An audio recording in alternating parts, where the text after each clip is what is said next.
പ്രാർത്ഥനയോടെ നമുക്ക് തിരുവഴുത്തിലേക്ക് നമ്മുടെ ശ്രദ്ധയെ തിരിക്കാം. കർത്താവിൻ്റെ ദാസൻ ഓർമ്മപ്പെടുത്തിയ പോലെ ലോകം മുഴുവൻ ഇന്ന് യേശുക്രിസ്തുവിൻ്റെ ഉയർപ്പിനെ ആഘോഷിക്കുകയാണ്. ലോകത്തിന് ഒരു ദിവസമാണ് ഉയർപ്പ്, നമുക്ക് എല്ലാ ദിവസവും ഉയർപ്പുണ്ട്. സ്തോത്രം. കർത്താവായ യേശുക്രിസ്തുവിൻ്റെ ഉയർപ്പ് ഒരു പ്രധാന വിഷയമാണ്. ധന്യനായ പൗലോസ്ലീഹ 1 കൊരിന്ത്യർ ലേഖനം 15-ാം അധ്യായം മുഴുവൻ അതിനുവേണ്ടി മാറ്റിവെച്ചിരിക്കുകയാണ് ഉയർപ്പിനെക്കുറിച്ച് പറയാൻ. പൗലോസ് പറഞ്ഞൊരു പ്രധാന വിഷയമുണ്ട്. നമ്മുടെ പ്രസംഗം വ്യർത്ഥമല്ലാത്തതിൻ്റെ കാരണം, നമ്മുടെ വിശ്വാസം വ്യർത്ഥമല്ലാത്തതിൻ്റെ കാരണം, നമ്മുടെ പാപമോചനം വ്യർത്ഥമല്ലാത്തതിൻ്റെ കാരണം യേശു ഉയർത്തത് കൊണ്ടാണ്. സ്തോത്രം. ഇന്ന് ഈ ഹോൾ നിൽക്കുമ്പോൾ യേശുക്രിസ്തുവിൻ്റെ ഉയർപ്പ്, പുനരുത്ഥാനം ഇതിനകത്ത് ചലിച്ചുകൊണ്ടിരിക്കണം. സ്തോത്രം. അതെല്ലാവരുടെ മേലും വ്യാപരിച്ചുകൊണ്ടിരിക്കണം. സ്തോത്രം.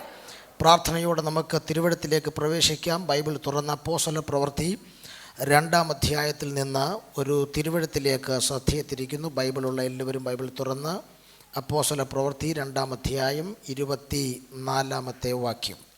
ദൈവമോ മരണപാശങ്ങളെ അഴിച്ചിട്ട് അവനെ ഉയർത്തെഴുന്നേൽപ്പിച്ചു. മരണം അവനെ പിടിച്ചു വെക്കുന്നത്. ഇവിടെ വന്നിരുന്നപ്പോൾ ഒത്തിരി പ്രസംഗങ്ങൾ എൻ്റെ ഉള്ളിൽ കൂടെ പോയി. ഈ പ്രസംഗത്തിലേക്കാണ് ദൈവാത്മാവിനെ വിരൽ ചൂണ്ടിയത്. സ്തോത്രം. ഈ വാക്യത്തിൻ്റെ സെക്കൻഡ് പോർഷനാണ് നമ്മൾ ചിന്തിക്കാൻ പോകുന്നത്. മരണം അവനെ പിടിച്ചു വെക്കുന്നത് അസാധ്യമായിരുന്നു. ഇന്ന് രാവിലെ കൃപ പ്രാപിച്ചവരുണ്ടെങ്കിൽ വാ തുറന്ന് പറയണം, എന്നെ പിടിച്ചു വെക്കുന്നത് അസാധ്യമാണ്. എത്ര പേർക്ക് വാ തുറന്ന് പറയാൻ കഴിയുന്നുണ്ട്? എന്നെ പിടിച്ചു വെക്കുന്നത് അസാധ്യമാണ്. എൻ്റെ സഭയെ പിടിച്ചു വെക്കുന്നത് അസാധ്യമാണ്. എൻ്റെ ശരീരത്തെ പിടിച്ചു വെക്കുന്നത് അസാധ്യമാണ്. എൻ്റെ മിനിസ്ട്രിയെ പിടിച്ചു വെക്കുന്നത് അസാധ്യമാണ്.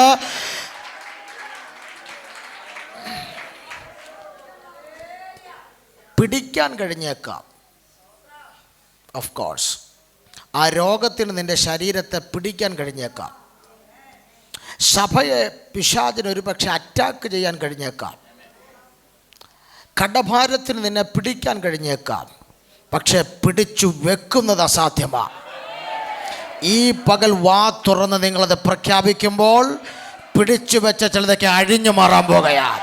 യേശു ക്രിസ്തുവിൻ്റെ നാമത്തിൽ ചിലരുടെ ശരീരത്തെ പിടിച്ചു വെച്ച രോഗാത്മാക്കൾ, ചിലരുടെ ശരീരത്തെ പിടിച്ചു വെച്ച ദുർഭൂതങ്ങൾ, ചിലരെ പിടിച്ചു വെച്ച എല്ലാ ഞെരുക്കത്തിൻ്റെ സ്പിരിറ്റുകളും വാ തുറന്ന് പ്രഖ്യാപിക്കുന്ന നിമിഷം ചിലരിൽ യേശുവിൻ്റെ നാമത്തിൽ റിലീസാകുന്നു. ശബന ഹദര ജഗന വൈഡമന ഹദുര വൈഡമന ഹതുന ജഗൽകമന.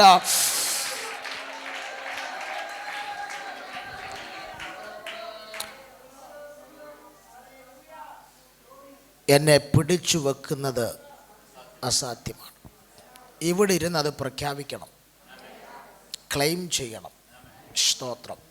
വീട്ടിൽ പോയിരുന്ന് പ്രഖ്യാപിച്ചാൽ ഒന്നും നടക്കുകയല്ല. അതിന് കാരണമുണ്ട്. സ്തോത്രം. ഒരു സ്പീഡ് ബോട്ട് അത് പുതുപ്പള്ളിയിലെ സ്കൂൾ ഗ്രൗണ്ടിൽ കൊണ്ടിട്ടാൽ ഒന്ന് സ്റ്റാർട്ട് ചെയ്താൽ അത് അവിടുത്തെ മണ്ണിളക്കി അവിടെ തന്നെ നിൽക്കും. അതിന് ഓടാൻ പറ്റുകയില്ല. പക്ഷെ അതേ സ്പീഡ് ബോട്ടിനെ കുമരകത്ത് കൊണ്ട് കായലിട്ടാൽ മിന്നൽ പോലെ പോകും. കാരണം ആ സ്പീഡ് ബോട്ടിന് ഓടാനുള്ള അന്തരീക്ഷം അവിടെ ഉണ്ട്.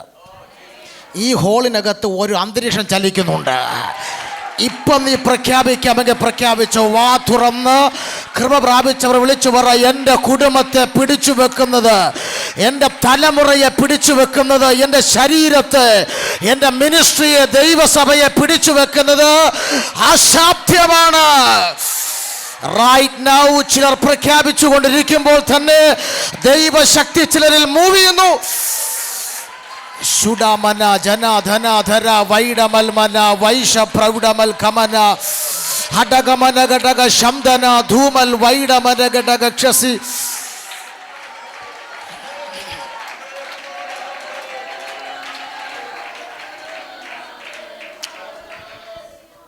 അപ്പോസ്തല പ്രവൃത്തിയുടെ പുസ്തകം പൗലോസിൻ്റെ സഹയാത്രികനും ഫിസിഷ്യനുമായിരുന്ന ലൂക്കോസിൻ്റെ കരാങ്കുലുകളാൽ വിരചിതമായൊരു മനോഹരമായ പുസ്തകമാണ്. ലൂക്കോസ് എന്ന് പറയുന്ന ഫിസിഷ്യൻ 2 പുസ്തകങ്ങൾ എഴുതി. ഒന്ന് ലൂക്കോസിൻ്റെ സുവിശേഷം എന്ന യേശുക്രിസ്തുവിൻ്റെ മൗലിക ജീവചരിത്രം. സ്തോത്രം. അദ്ദേഹം എഴുതിയത് അന്നത്തെ റോമൻ കുതിരപ്പട്ടാളത്തിലെ ഉയർന്ന ഉദ്യോഗസ്ഥനായിരുന്ന തെയോഫിലോസിന് വേണ്ടിയാണ് എഴുതിയത്. ചരിത്രകാരന്മാർ പറയുന്നു ആ പുസ്തകം വായിച്ച് തെയോഫിലോസ് രക്ഷിക്കപ്പെട്ട് ക്രിസ്ത്യാനിയായി എന്നാണ് ചരിത്രം. സ്തോത്രം. എന്നാൽ തൻ്റെ ഒന്നാമത്തെ പുസ്തകത്തിൽ യേശു ക്രിസ്തുവിൻ്റെ ഉയർപ്പ് കൊണ്ട് താൻ എഴുതി അവസാനിപ്പിച്ചു. സ്തോത്രം.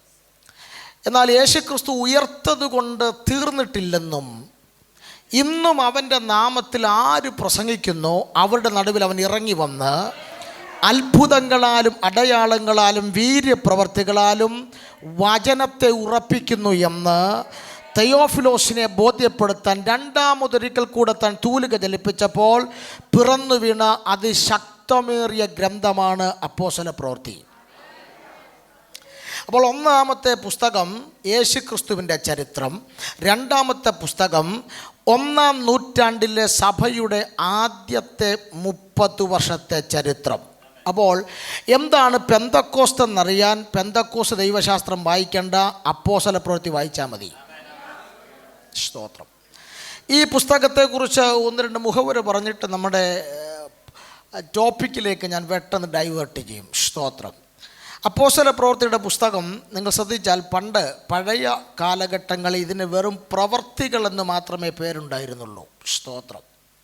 പിന്നീട് കാലക്രമേണ കാനോനികമായി വന്നപ്പോൾ അപ്പോസ്തല പ്രവർത്തികൾ എന്ന് ഈ പുസ്തകത്തിന് പേര് വന്നു. സ്തോത്രം. ഇപ്പോഴും ഈ പേരിനോട് യോജിക്കാത്ത ഒത്തിരി തിയോളജിയൻസ് ഉണ്ട്. സ്തോത്രം. ഇപ്പോഴും ഈ പേരിനെ ഇഷ്ടപ്പെടാത്ത, ഈ പേരിനോട് യോജിക്കാത്ത ഒത്തിരി തിയോളജിയൻസ് ഉണ്ട്. അവരതിന് പറയുന്ന ന്യായം, ഇതിനകത്തൊന്നും അപ്പോസ്തലന്മാരുടെ പ്രവർത്തികൾ അധികം കാണുന്നില്ല. ഉണ്ടോ? ഇതിനകത്ത് എത്ര അപ്പോസ്തലന്മാരുണ്ട്? പത്രോസുണ്ട്, യോഹന്നാനുണ്ട്, പൗലോസുമുണ്ട്. വേറെ ആരാ ഇതിനകത്ത് അപ്പോസ്തലന്മാരെന്ന് അധികം കാണാൻ കഴിയുന്നത്? ഇനി കൂടി വന്ന യാക്കോവ് മരിച്ചുപോയി, യാക്കോവുണ്ട്, 4 പേര് കാണുമായിരിക്കും, അല്ലെങ്കിൽ പോട്ടെ 5 പേര്. അതിനപ്പുറത്തോട്ട് എവിടെയെങ്കിലും അപ്പോസ്തലന്മാരുണ്ടോ? 28 അധ്യായമുള്ള ഈ പുസ്തകത്തിൽ അപ്പോസ്തലന്മാരൊന്നും അധികം കാണുന്നില്ല. അതുകൊണ്ട് ഈ പേരിനോട് ഉയർന്ന തിയോളജിയൻസിനൊന്നും ഒരു അഭിപ്രായമില്ല ഈ പേരിനോട്. സ്തോത്രം. എനിക്കും വലിയ അഭിപ്രായമില്ല. സ്തോത്രം. അവരതുകൊണ്ട് ഈ പുസ്തകത്തെ അവർ വേറെ ഒരു പേര് വിളിച്ചു. സ്തോത്രം. 28 അധ്യായമുള്ള പുസ്തകം അവർ ഒബ്സർവേഷൻ ചെയ്തിട്ട് അവർ പറഞ്ഞു, ഇതിനകത്ത് അപ്പോസ്തലന്മാരുടെ പ്രവൃത്തിയല്ല, പരിശുദ്ധാത്മാവിൻ്റെ പ്രവൃത്തിയാണ്. സ്തോത്രം. അവർ പറഞ്ഞു, ഇതിനകത്ത് മുഴുവൻ ഞങ്ങൾ കണ്ടത് പരിശുദ്ധാത്മാവ് ഓരോ ലൊക്കേഷനിലും ചെയ്യുന്ന മിറക്കിൾസുകളാണ്. അങ്ങനെയെങ്കിൽ ഒരു കാര്യം വളരെ വ്യക്തമാണ്. നിങ്ങൾ ഈ പുസ്തകം ശ്രദ്ധിച്ചാൽ മനസ്സിലാകും, ആദ്യത്തെ ഒരു 11 അധ്യായങ്ങളിൽ പരിശുദ്ധാത്മാവ് പ്രവർത്തിച്ചത് മുഴുവൻ യെരുശലേം എന്ന് പറയുന്ന യഹൂദന്മാർ മാത്രം തിങ്ങിപ്പാർക്കുന്ന ഒരു സ്ഥലം, സഭയെ കേന്ദ്രീകരിച്ചാണ് പരിശുദ്ധാത്മാവ് പ്രവർത്തിച്ചത്. പക്ഷേ 12-ാം അധ്യായം മുതൽ ഞാൻ ശ്രദ്ധിച്ചപ്പോൾ, പ്രത്യേകിച്ച് 13-ാം അധ്യായത്തിൽ ഞാൻ ശ്രദ്ധിച്ചപ്പോൾ, പരിശുദ്ധാത്മാവ് കേന്ദ്രം ഒന്ന് മാറ്റി. യെരുശലേമിൽ നിന്ന് പരിശുദ്ധാത്മാവ് ജാതികൾ മാത്രം ആരാധിക്കുന്ന അന്ത്യോക്യ സഭയിലേക്ക് പരിശുദ്ധാത്മാവ് കേന്ദ്രം മാറ്റി. അതിൻ്റെ അടയാളമാണ്, അന്ത്യോക്യ സഭയിൽ നിന്നാണ് അത് പൗലോസും ബർണബാസും വിളിച്ച വേലയ്ക്ക് വേണ്ടി വേർതിരിയുന്നതും, അവിടുന്നാണ് മിഷണറിമാർ പുറപ്പെടുന്നതും, പ്രവാചകന്മാർ, ഉപദേഷ്ടാക്കന്മാർ, സുവിശേഷകന്മാർ എല്ലാം എഴുന്നേൽക്കുന്ന അവിടുന്ന്. അപ്പോൾ ഒരു കാര്യം എനിക്ക് മനസ്സിലായി, പിന്നെ യെരുശലേം സഭയെ കാണുന്നില്ല, കൗൺസിലിന് വേണ്ടി മാത്രമേ യെരുശലേം സഭയെ കാണുന്നുള്ളൂ. പിന്നെ മുഴുവൻ ആത്മാവിൻ്റെ ചലനം മുഴുവൻ നടക്കുന്നത് അന്ത്യോക്യ സഭയിൽ നിന്നാണ്. സ്തോത്രം. നിങ്ങളോടൊരു ദൂത് പറയാൻ ആത്മാവിനെ നിയോഗിക്കുന്നുണ്ട് പറയുന്നു. സ്തോത്രം. 2025 തീരുന്നതിന് മുൻപ് കോട്ടയം ജില്ലയിൽ പരിശുദ്ധാത്മാവിൻ്റെ കേന്ദ്രം നിങ്ങളുടെ സഭയാകാൻ പോകുകയാണ്. വിശ്വസിക്കാൻ പറ്റുന്നവർ നല്ല ആമേൻ പറഞ്ഞു. പരിശുദ്ധാത്മാവ് കേന്ദ്രം ഈ സഭയിലോട്ട് മാറ്റാൻ പോകുകയാണ്. നല്ല ഉറപ്പോടെ ആത്മാവ് സ്തോത്രം ചെയ്തു. നിന്റെ ദേശത്തിനകത്ത് 16 കിലോമീറ്റർ ചുറ്റളവിൽ വലിയ ഉണർവിന്റെ ജ്വാല കത്തിക്കാൻ പരിശുദ്ധാത്മാവ് ഈ സഭയിലേക്ക് കേന്ദ്രം മാറ്റുന്നു. Right now, Shabana, Jagalmana, Dhumana, Vaidamana, Gadagakshasiya, Shabana, Gadagacharam, Dhumal, Manathane, Vaisha, Praudamal. ഞാനൊരു അബദ്ധ പഞ്ചാംഗം പ്രസംഗിച്ചതല്ല. സ്തോത്രം. സുബോധമില്ലാതെ പറഞ്ഞതല്ല. എന്നോട് ആത്മാവ് ശക്തമായി പറയുന്നു, ഒരു 16 കിലോമീറ്റർ ചുറ്റളവിൽ അസാധാരണ ഉണർവിൻ്റെ കാറ്റ് വീശാൻ, കോട്ടയം ജില്ലയിൽ പരിശുദ്ധാത്മാവ് നിങ്ങളുടെ സഭയിലേക്ക് തന്റെ കേന്ദ്രം ഷിഫ്റ്റ് ചെയ്യുകയാണ്. ഹോളി സ്പിരിറ്റ് ഇതിനകത്തേക്ക് മൂവ് ചെയ്യുന്ന കാഴ്ച ഞാൻ ആത്മാവിൽ കണ്ടുകൊണ്ട് പറയുന്നു. വിശ്വസിക്കുന്നവർ റിസീവ് ചെയ്യാൻ തയ്യാറാകുക. ഈ പകൽ അതിന്റെ ചലനം ഇതിനകത്ത് ആരംഭിക്കുന്നു. ശമന ഹദന രമന ജഗല ഘടക ധുമൽ മനാധന ശബര ഘടക ധിബിരിഗമന ഘടക ശൈതമൽ മനാധന വൈഡമാന.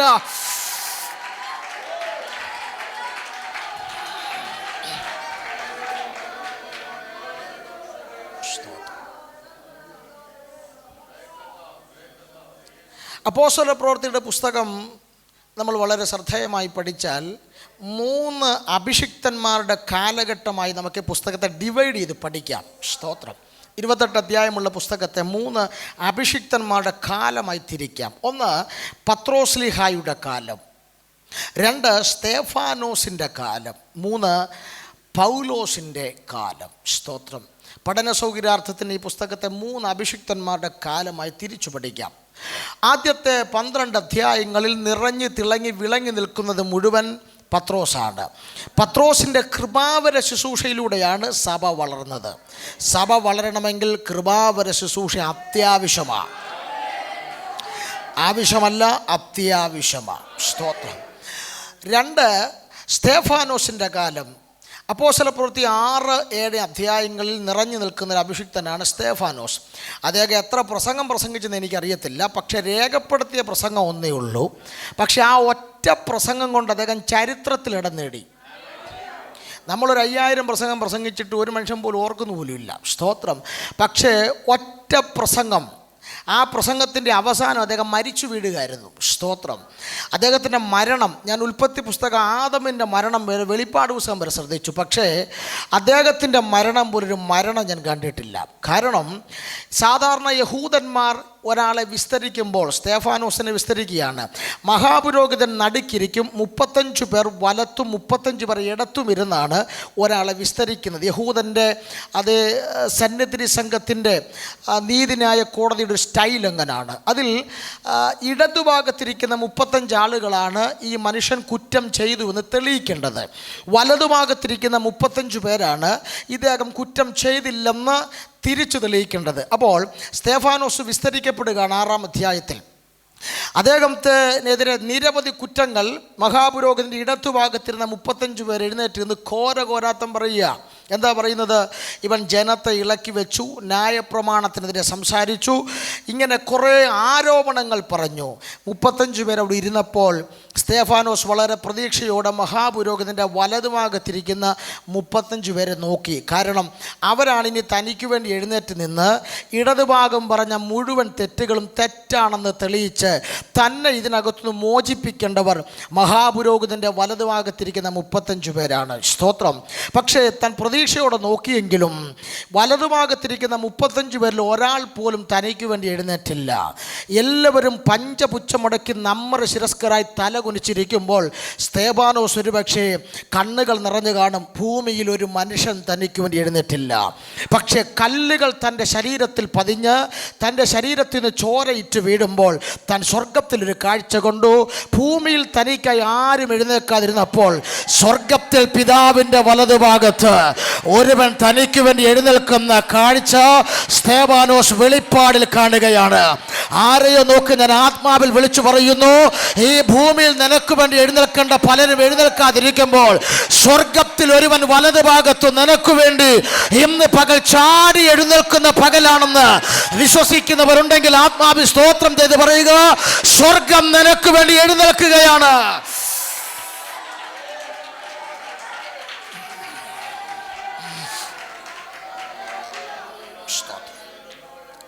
അസാധാരണകരമായ ഒരു കാലഘട്ടമായിരുന്നു സ്തേഫാനോസിൻ്റെ കാലം. എനിക്കൊന്നും എക്സ്പ്ലെയിൻ ചെയ്യാൻ സമയമില്ല, ഒത്തിരി കാര്യങ്ങൾ പറയാനുണ്ട്. ഏറ്റവും അവസാനത്തെ കാലഘട്ടം, അപ്പോസ്തല പ്രവൃത്തിയുടെ അവസാനത്തെ കാലഘട്ടം പൗലോസിൻ്റെ കാലമാണ്. ബൃഹത്തായ കാലം പൗലോസിൻ്റെ കാലമാണ്. അപ്പോൾ നോക്കിയേ, സിമ്പിളായി പുസ്തകത്തെ നമ്മൾ പഠിക്കാം. 1 പത്രോസിൻ്റെ കാലം, 2 സ്തേഫാനോസിൻ്റെ കാലം, 3 പൗലോസിൻ്റെ കാലം. അങ്ങനെങ്കിൽ പത്രോസിനൊരു കാലമുണ്ടായിരുന്നു, സ്തേഫാനോസിനൊരു കാലമുണ്ടായിരുന്നു, പൗലോസിനൊരു കാലമുണ്ടായിരുന്നു. അങ്ങനെങ്കിൽ ഇന്ന് പകൽ ദൈവാത്മാവ് നിങ്ങളോട് പറയുന്നു, നിങ്ങൾക്കും ഒരു കാലമുണ്ട്. കരയാനൊരു കാലമുണ്ടെങ്കിൽ എന്നും നീ കരഞ്ഞുകൊണ്ടിരിക്കത്തില്ല. ചിരിക്കാൻ നിനക്കൊരു കാലം ആരംഭിക്കും. വിതയ്ക്കാനൊരു കാലമുണ്ടെങ്കിൽ എന്നും വിതച്ചുകൊണ്ടിരിക്കത്തില്ല. കൊയ്യാനൊരു കാലം ആരംഭിക്കും. നല്ല നെഞ്ചുറപ്പുള്ള ദൈവമക്കളുണ്ടെങ്കിൽ വിശ്വസിച്ച് പറ, 2025 എൻ്റെ സഭയുടെ വിടുതലിൻ്റെ കാലമാണ്, എൻ്റെ തലമുറയുടെ വിടുതലിൻ്റെ കാലമാണ്, എൻ്റെ മിനിസ്ട്രിയുടെ വിടുതലിൻ്റെ കാലമാണ്, ചിലരുടെ കൗണ്ട് ഡൗൺ സ്റ്റാർട്ട് ചെയ്യുന്ന കാലമെന്ന് പരിശുദ്ധാത്മാവ് ഇടപെടുമ്പോൾ ദൈവാത്മാവ് പറയുന്നു, നിന്റെ കാലം ആരംഭിക്കുന്നു.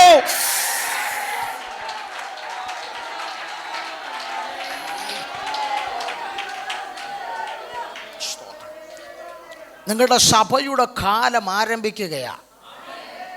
കാലം കഴിഞ്ഞില്ല, ആരംഭിക്കുകയാണ് ഇന്ന് പകൽ. സ്തോത്രം. അപ്പോസ്തല പ്രവൃത്തിയിലെ താക്കോൽ അധ്യായം എല്ലാവർക്കും അറിയാം, അധ്യായം 2. സ്തോത്രം. താക്കോൽ വാക്യം എല്ലാവർക്കും അറിഞ്ഞിരിക്കണം. 1 അധ്യായം 8 ഏതൊറക്കത്തിൽ ചോദിച്ചാലും ബൈഹാർട്ടായി പറഞ്ഞിരിക്കണം. അപ്പോസ്തല പ്രവൃത്തിയുടെ കീ വേർഡ് താക്കോൽ വാക്യം 1 അധ്യായം 8 കാരണം ആ വാക്യത്തിൻ്റെ അടിസ്ഥാനത്തിലാണ് അപ്പോസ്തല പ്രവൃത്തിയെ തിയോളജിക്കലായി 3 ഡിവൈഡ് ചെയ്താണ് പഠിക്കുന്നത്. സ്തോത്രം. എന്താണ് 1 അധ്യായം 8 എന്നാൽ പരിശുദ്ധാത്മാവ് നിങ്ങളുടെ മേൽ വരുമ്പോൾ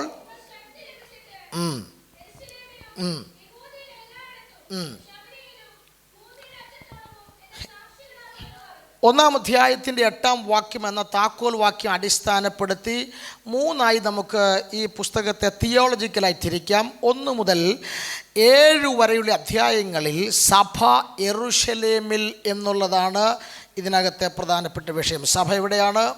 യെരൂശലേമിൽ. 8 അധ്യായം മുതൽ 13 അധ്യായം വരെ ശ്രദ്ധിച്ചാൽ സഭ യഹൂദിയിലും ശമരിയയിലും, സഭ യഹൂദിയിലും ശമരിയയിലും. 14 അധ്യായം മുതൽ 28 അധ്യായം വരെ പരിശോധിച്ചാൽ സഭ ഭൂമിയുടെ അറ്റത്തോളം. സ്തോത്രം. സഭ യെരൂശലേമിൽ, സഭ യഹൂദിയിലും ശമരിയിലും, സഭ ഭൂമിയുടെ. അങ്ങനെങ്കിൽ ഒരു ദൂത് പറയാം, അത് മോദി ഗവൺമെൻറ് അല്ല, റോമൻ സാമ്രാജ്യമല്ല, ഇന്ത്യയിലെ 33 കോടി പിശാചുക്കളെല്ലാം കൂടി ഒരുമിച്ച് എഴുന്നേറ്റ് നിന്ന് പോരാടിയാലും സഭ ഭൂമിയുടെ അറ്റത്തോളം പോയിക്കൊണ്ടിരിക്കും. സ്തോത്രം. സഭ ഭൂമിയുടെ അറ്റത്തോളം പോയിക്കൊണ്ടിരിക്കും. സഭയെ തടയാൻ എവിടുത്തെ ഒരു ശക്തിക്കും കഴിയത്തില്ലെങ്കിൽ വിശ്വസിക്കുന്നവർ വിളിച്ചു പറ, സഭ ഭൂമിയുടെ അറ്റത്തോളം, സഭ ഭൂമിയുടെ അറ്റത്തോളം സഞ്ചരിച്ചു കൊണ്ടിരിക്കും. വേഗം ഞാനിവിടെ മുഖപുരകൾക്ക് വിരാമം കുറിക്കട്ടെ. നമ്മൾ 1-2 അധ്യായങ്ങളോടൊന്ന് സിമ്പിളായി സഞ്ചരിക്കാൻ പോവുകയാണ്. 2 അധ്യായത്തിൽ വന്ന് നമ്മുടെ കുറുവാക്യത്തിലേക്ക് വരണം. 1 അധ്യായത്തിൽ 2 പ്രധാന വിഷയങ്ങളാണ് 1 അധ്യായത്തിൻ്റെ വിഷയം. സ്തോത്രം. 1-ാമത്തെ വിഷയം കർത്താവായ യേശു ക്രിസ്തുവിൻ്റെ സ്വർഗാരോഹണം. 2-ാമത്തെ വിഷയം അത് മത്തിയാസിൻ്റെ തിരഞ്ഞെടുപ്പ്. ഇത് രണ്ടുമാണ് 1 അധ്യായത്തിൻ്റെ 2 പ്രധാന സബ്ജക്റ്റ്. ഇതേ ഉള്ളൂ ഈ 1 അധ്യായത്തിലെ സബ്ജക്റ്റ്. സ്തോത്രം. ഈ 1 അധ്യായം മാത്രം സംസാരിക്കണമെങ്കിൽ 2-2.5 മണിക്കൂർ വേണം. സ്തോത്രം. അത്ര ഗൗരവമുള്ള വിഷയമാണ്. എങ്കിലും സിമ്പിളായിട്ട് ഓടിച്ചു പറഞ്ഞു വിടാം. 1 അധ്യായത്തിൽ ആരംഭ 10 വാക്യങ്ങൾ എടുത്താൽ കർത്താവായ യേശു ക്രിസ്തു സ്വർഗാരോഹണം ചെയ്യുകയാണ്. കർത്താവായ യേശു ക്രിസ്തു എന്ത് ചെയ്യുന്നു? സ്വർഗാരോഹണം ചെയ്യുന്നു. സ്തോത്രം. നിങ്ങൾ ഈ ശ്രദ്ധിച്ചിട്ടുണ്ടോയെന്ന് അറിയത്തില്ല. ഇന്നലെ രാത്രിയിൽ ഞാനൊരു സൂമിൽ ക്ലാസ് എടുത്തപ്പോൾ ശ്രദ്ധിക്കുകയായിരുന്നു. സ്തോത്രം. ഈ കർത്താവ് സ്വർഗാരോഹണം ചെയ്യുമ്പോൾ ഒരു മേഘത്തിൻ്റെ അകമ്പടിയോടുകൂടാണ് പോയത്. അപ്പോസ്തലപ്രവൃത്തി അവിടെ എഴുതിയിട്ടുണ്ട്. ആദ്യത്തെ 10 വാക്യങ്ങൾ എഴുതിയിട്ടുണ്ട്. ഒരു മേഘം അവനെ എന്ത് ചെയ്തു? മറച്ചു.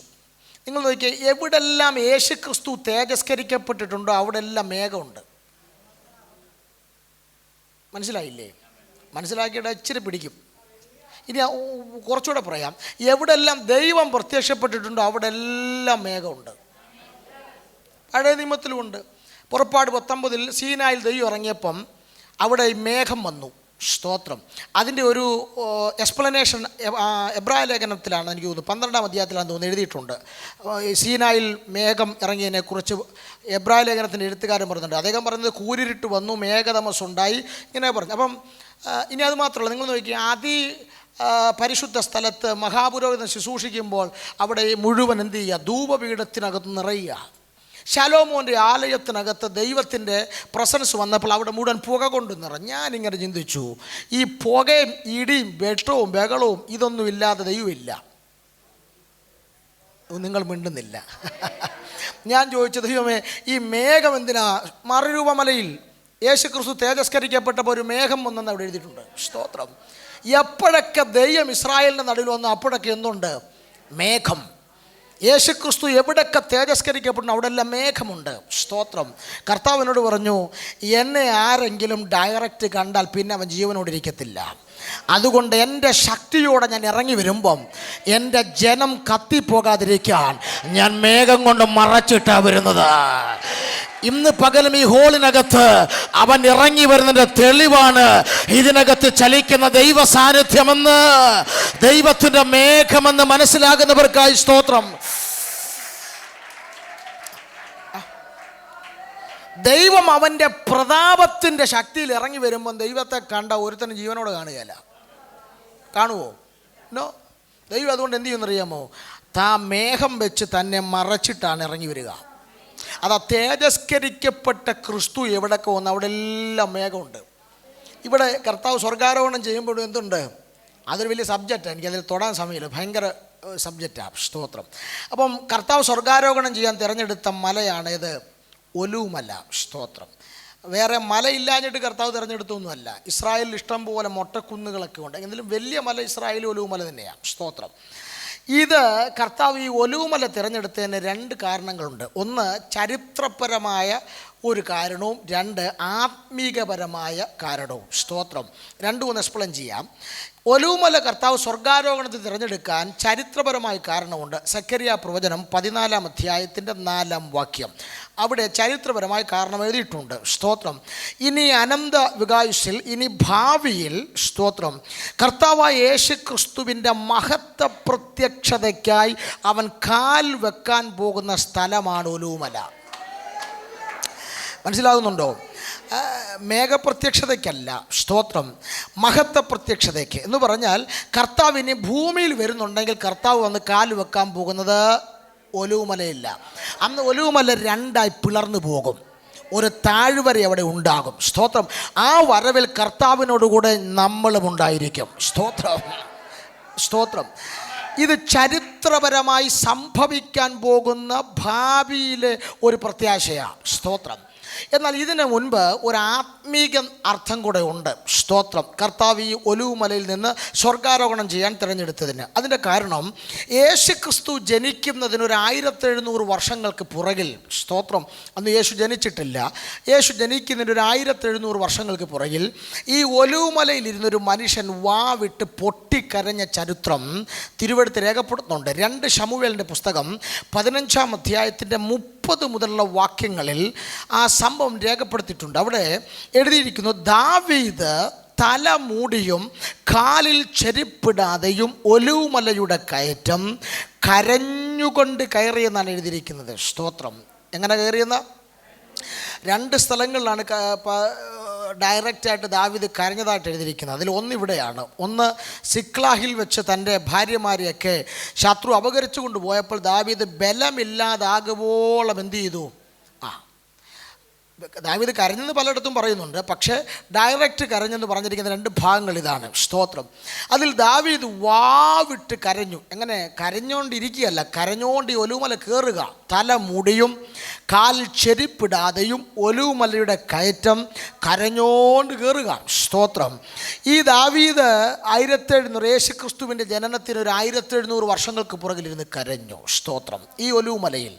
അതിനുശേഷം കർത്താവായ യേശുക്രിസ്തു ഭൂമിയിൽ ജനിച്ചു. യേശുവിൻ്റെ ജനനത്തെക്കുറിച്ച് പറഞ്ഞാൽ മറിയ യേശുവിൻ്റെ അമ്മയാണ്. സ്തോത്രം. യോസഫ് യേശുവിൻ്റെ വളർത്തപ്പന. പക്ഷേ ധന്യനായ പൗലോസ്ലീഹായും പഴയ നിയമ പ്രവാചകന്മാരുമൊക്കെ യേശുവിനെ നോക്കിയിട്ട് വിളിച്ച ഒരു വിളിപ്പേരുണ്ട്, ദാവീദിൻ്റെ പുത്രനായി ജനിച്ചു. യോസഫ് വളർത്തപ്പനാണെങ്കിലും പ്രവാചകന്മാർ ആത്മാവിൽ നോക്കിയപ്പോൾ അപ്പൻ്റെ സ്ഥാനം കിട്ടിയത് ദാവീദിനാണ്. സ്തോത്രം. നോക്കിക്കേ, അപ്പൻ 1700 വർഷങ്ങൾക്ക് പുറകിലിരുന്ന് കരഞ്ഞ അതേ മലയിൽ നിന്ന് മകൻ സ്വർഗത്തിലേക്ക് ഉയർത്തപ്പെടുകയാണ്. സ്തോത്രം. ആരോടോ ഞാനൊരു ദൂത് പറയുന്നു. നീ കരഞ്ഞ ദേശത്ത്, നീ തലകുനിച്ച മണ്ണിൽ, നിന്റെ കണ്ണുനീർ വീണ മണ്ണിൽ, നീ കഷ്ടത അനുഭവിച്ച ദേശത്ത് നിന്റെ തലമുറകളെ ഉയർത്തുന്നൊരു ദൈവം ഇന്നും ജീവിക്കുന്നെന്ന് വിശ്വസിക്കുന്നവരാരെങ്കിലും ഉണ്ടെങ്കിൽ ആത്മാവിൽ പ്രതികരിച്ച ദൈവത്തിന് സ്തോത്രം ചെയ്ത് പറ. നീ തലകുനിച്ച ദേശത്ത്, നീ തകർന്ന മണ്ണിൽ, നിന്റെ കണ്ണുനീർ വീണ അതേ പ്രതലത്തിൽ നിന്റെ തലമുറകളെ ഉയർത്തുന്നൊരു ദൈവം. ഓ ശബന ഹദന ജഗന ജഗൽമന ധൂമന അടകദര വൈഡമന ഘടക ശംധര ധൂമൽ ശബല ഘടക ധൂമൽ മന ഘടക ശൈന്തൽ വൈഡൽ.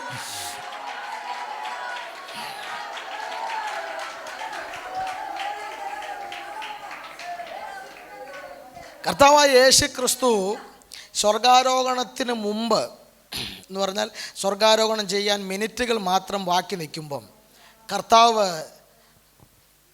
ഫൈനലി ഇവരോട് സംസാരിച്ചൊരു വിഷയം, സ്തോത്രം, അത് 1-ാം അധ്യായത്തിൻ്റെ 4-ാം വാക്യമാണ്. സ്തോത്രം. സാധാരണ നമ്മൾ പറയാറ് ഒരു മനുഷ്യൻ്റെ മരണമൊഴി എന്ന് പറയാറുണ്ട്. പോലീസുകാർ ലീഗലി വളരെ വിലയുള്ളതാണ്. എന്ത് മരണമൊഴി? കർത്താവിൻ്റെ മരണമൊഴി എന്ന് പറയാൻ പറ്റത്തില്ല. ഈ ഭൂമിയിൽ നിന്ന് ഫിസിക്കലി താൻ പോകുന്നതിന് മുൻപ് ഫൈനലി കർത്താവ് പറഞ്ഞ വേഡ് എന്നുള്ള രീതിയിൽ ഈ 4-ാം വാക്യം വളരെ ഗൗരവമുള്ളതാണ്. എന്താണ് കർത്താവ് പറഞ്ഞത്? ആ വാക്യം ഒന്ന് ശ്രദ്ധിക്കാം. നമുക്ക് ഒത്തിരി അർത്ഥങ്ങൾ ഇതിനകത്തുണ്ട്, ഒന്ന് ശ്രദ്ധിക്കാം. 1-ാം അധ്യായത്തിന് 4-ാം വാക്യം, അപ്പോസ്തല പ്രവൃത്തി.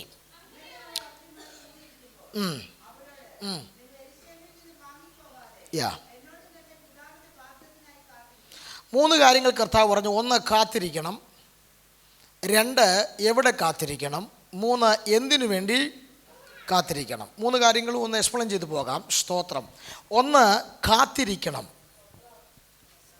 സ്തോത്രം. എന്ത്? കാത്തിരിക്കണം. സ്തോത്രം. 2, എവിടെ കാത്തിരിക്കണം. യെരൂശലേമിൽ കാത്തിരിക്കണം. ലൊക്കേഷൻ പറഞ്ഞു. അബ്രഹാമിനെ വിളിച്ചപ്പോൾ ലൊക്കേഷൻ പറഞ്ഞില്ല. പറഞ്ഞോ? ഇല്ല. കാണിപ്പാനിരിക്കുന്ന അത്ര ഉറപ്പായിരുന്നു അബ്രഹാമിൻ്റെ മേൽ. ഇവരുടെ മേൽ അത്ര ഉറപ്പില്ല. ഉറപ്പില്ലാത്തതിന് കാരണമുണ്ട്. ലൊക്കേഷൻ കർത്താവ് പറയുന്നതിന് മുമ്പേ 2 പേര് യെരൂശലേം വിട്ട് പോയി കഴിഞ്ഞു. എങ്ങോട്ട് പോയി? എമ്മൗസിലേക്ക്. നഗരം വിട്ട് ഗ്രാമത്തിലേക്ക് പോയി. വാക്തത്വം വെളിപ്പെടേണ്ടത് എവിടാ? നഗരത്തിൽ. വാക്തത്വ സ്ഥലത്തുനിന്ന് ഇവരെങ്ങോട്ട് പോയി കഴിഞ്ഞു? ഗ്രാമത്തിൽ. പക്ഷെ കർത്താവ് വിട്ടില്ല. കർത്താവ് അവരുടെ പിന്നാലെ പോയി ഒരു രാത്രി അവരോട് താമസിച്ച് അത്താഴവും കഴിച്ച് തിരുവെഴുത്തുകളാൽ അവരുടെ ഉള്ളത്തെ കത്തിച്ച് അവരുടെ ബുദ്ധിയെ തുറന്ന് മടക്കി അവരെ യെരൂശലേമിൽ കൊണ്ടുവന്നു. പിശാചിൻ്റെ ഒരു ടെക്നിക്ക് എന്താണെന്നറിയാമോ? വാക്തത്വം നടക്കേണ്ട സമയമാകുമ്പോൾ നിന്നെ ദൈവത്തിൽ നിന്ന് അകറ്റിക്കളയും, നിന്നെ വാക്തത്വ സ്ഥലത്തൂന്ന് അകറ്റിക്കളയും. പക്ഷെ ദൈവത്തിൻ്റെ വിശ്വസ്തത എന്താണെന്നറിയാമോ? അവൻ മടക്കി നിന്നെ വാക്തത്വത്തിൽ കൊണ്ടുവരും. അവൻ നിന്നെ മടക്കി വാക്തത്വ ദേശത്ത് കൊണ്ടുവരും. എത്ര പേർ വിശ്വസിക്കുന്നുണ്ട്? എത്ര പിശാച് നിന്നെ വാക്തത്വത്തിൽ നിന്ന് ദൂരെ കൊണ്ടുപോയാലും മടക്കി നിന്നെ വാക്തത്വത്തിൽ കൊണ്ടുവരുന്ന ദൈവം.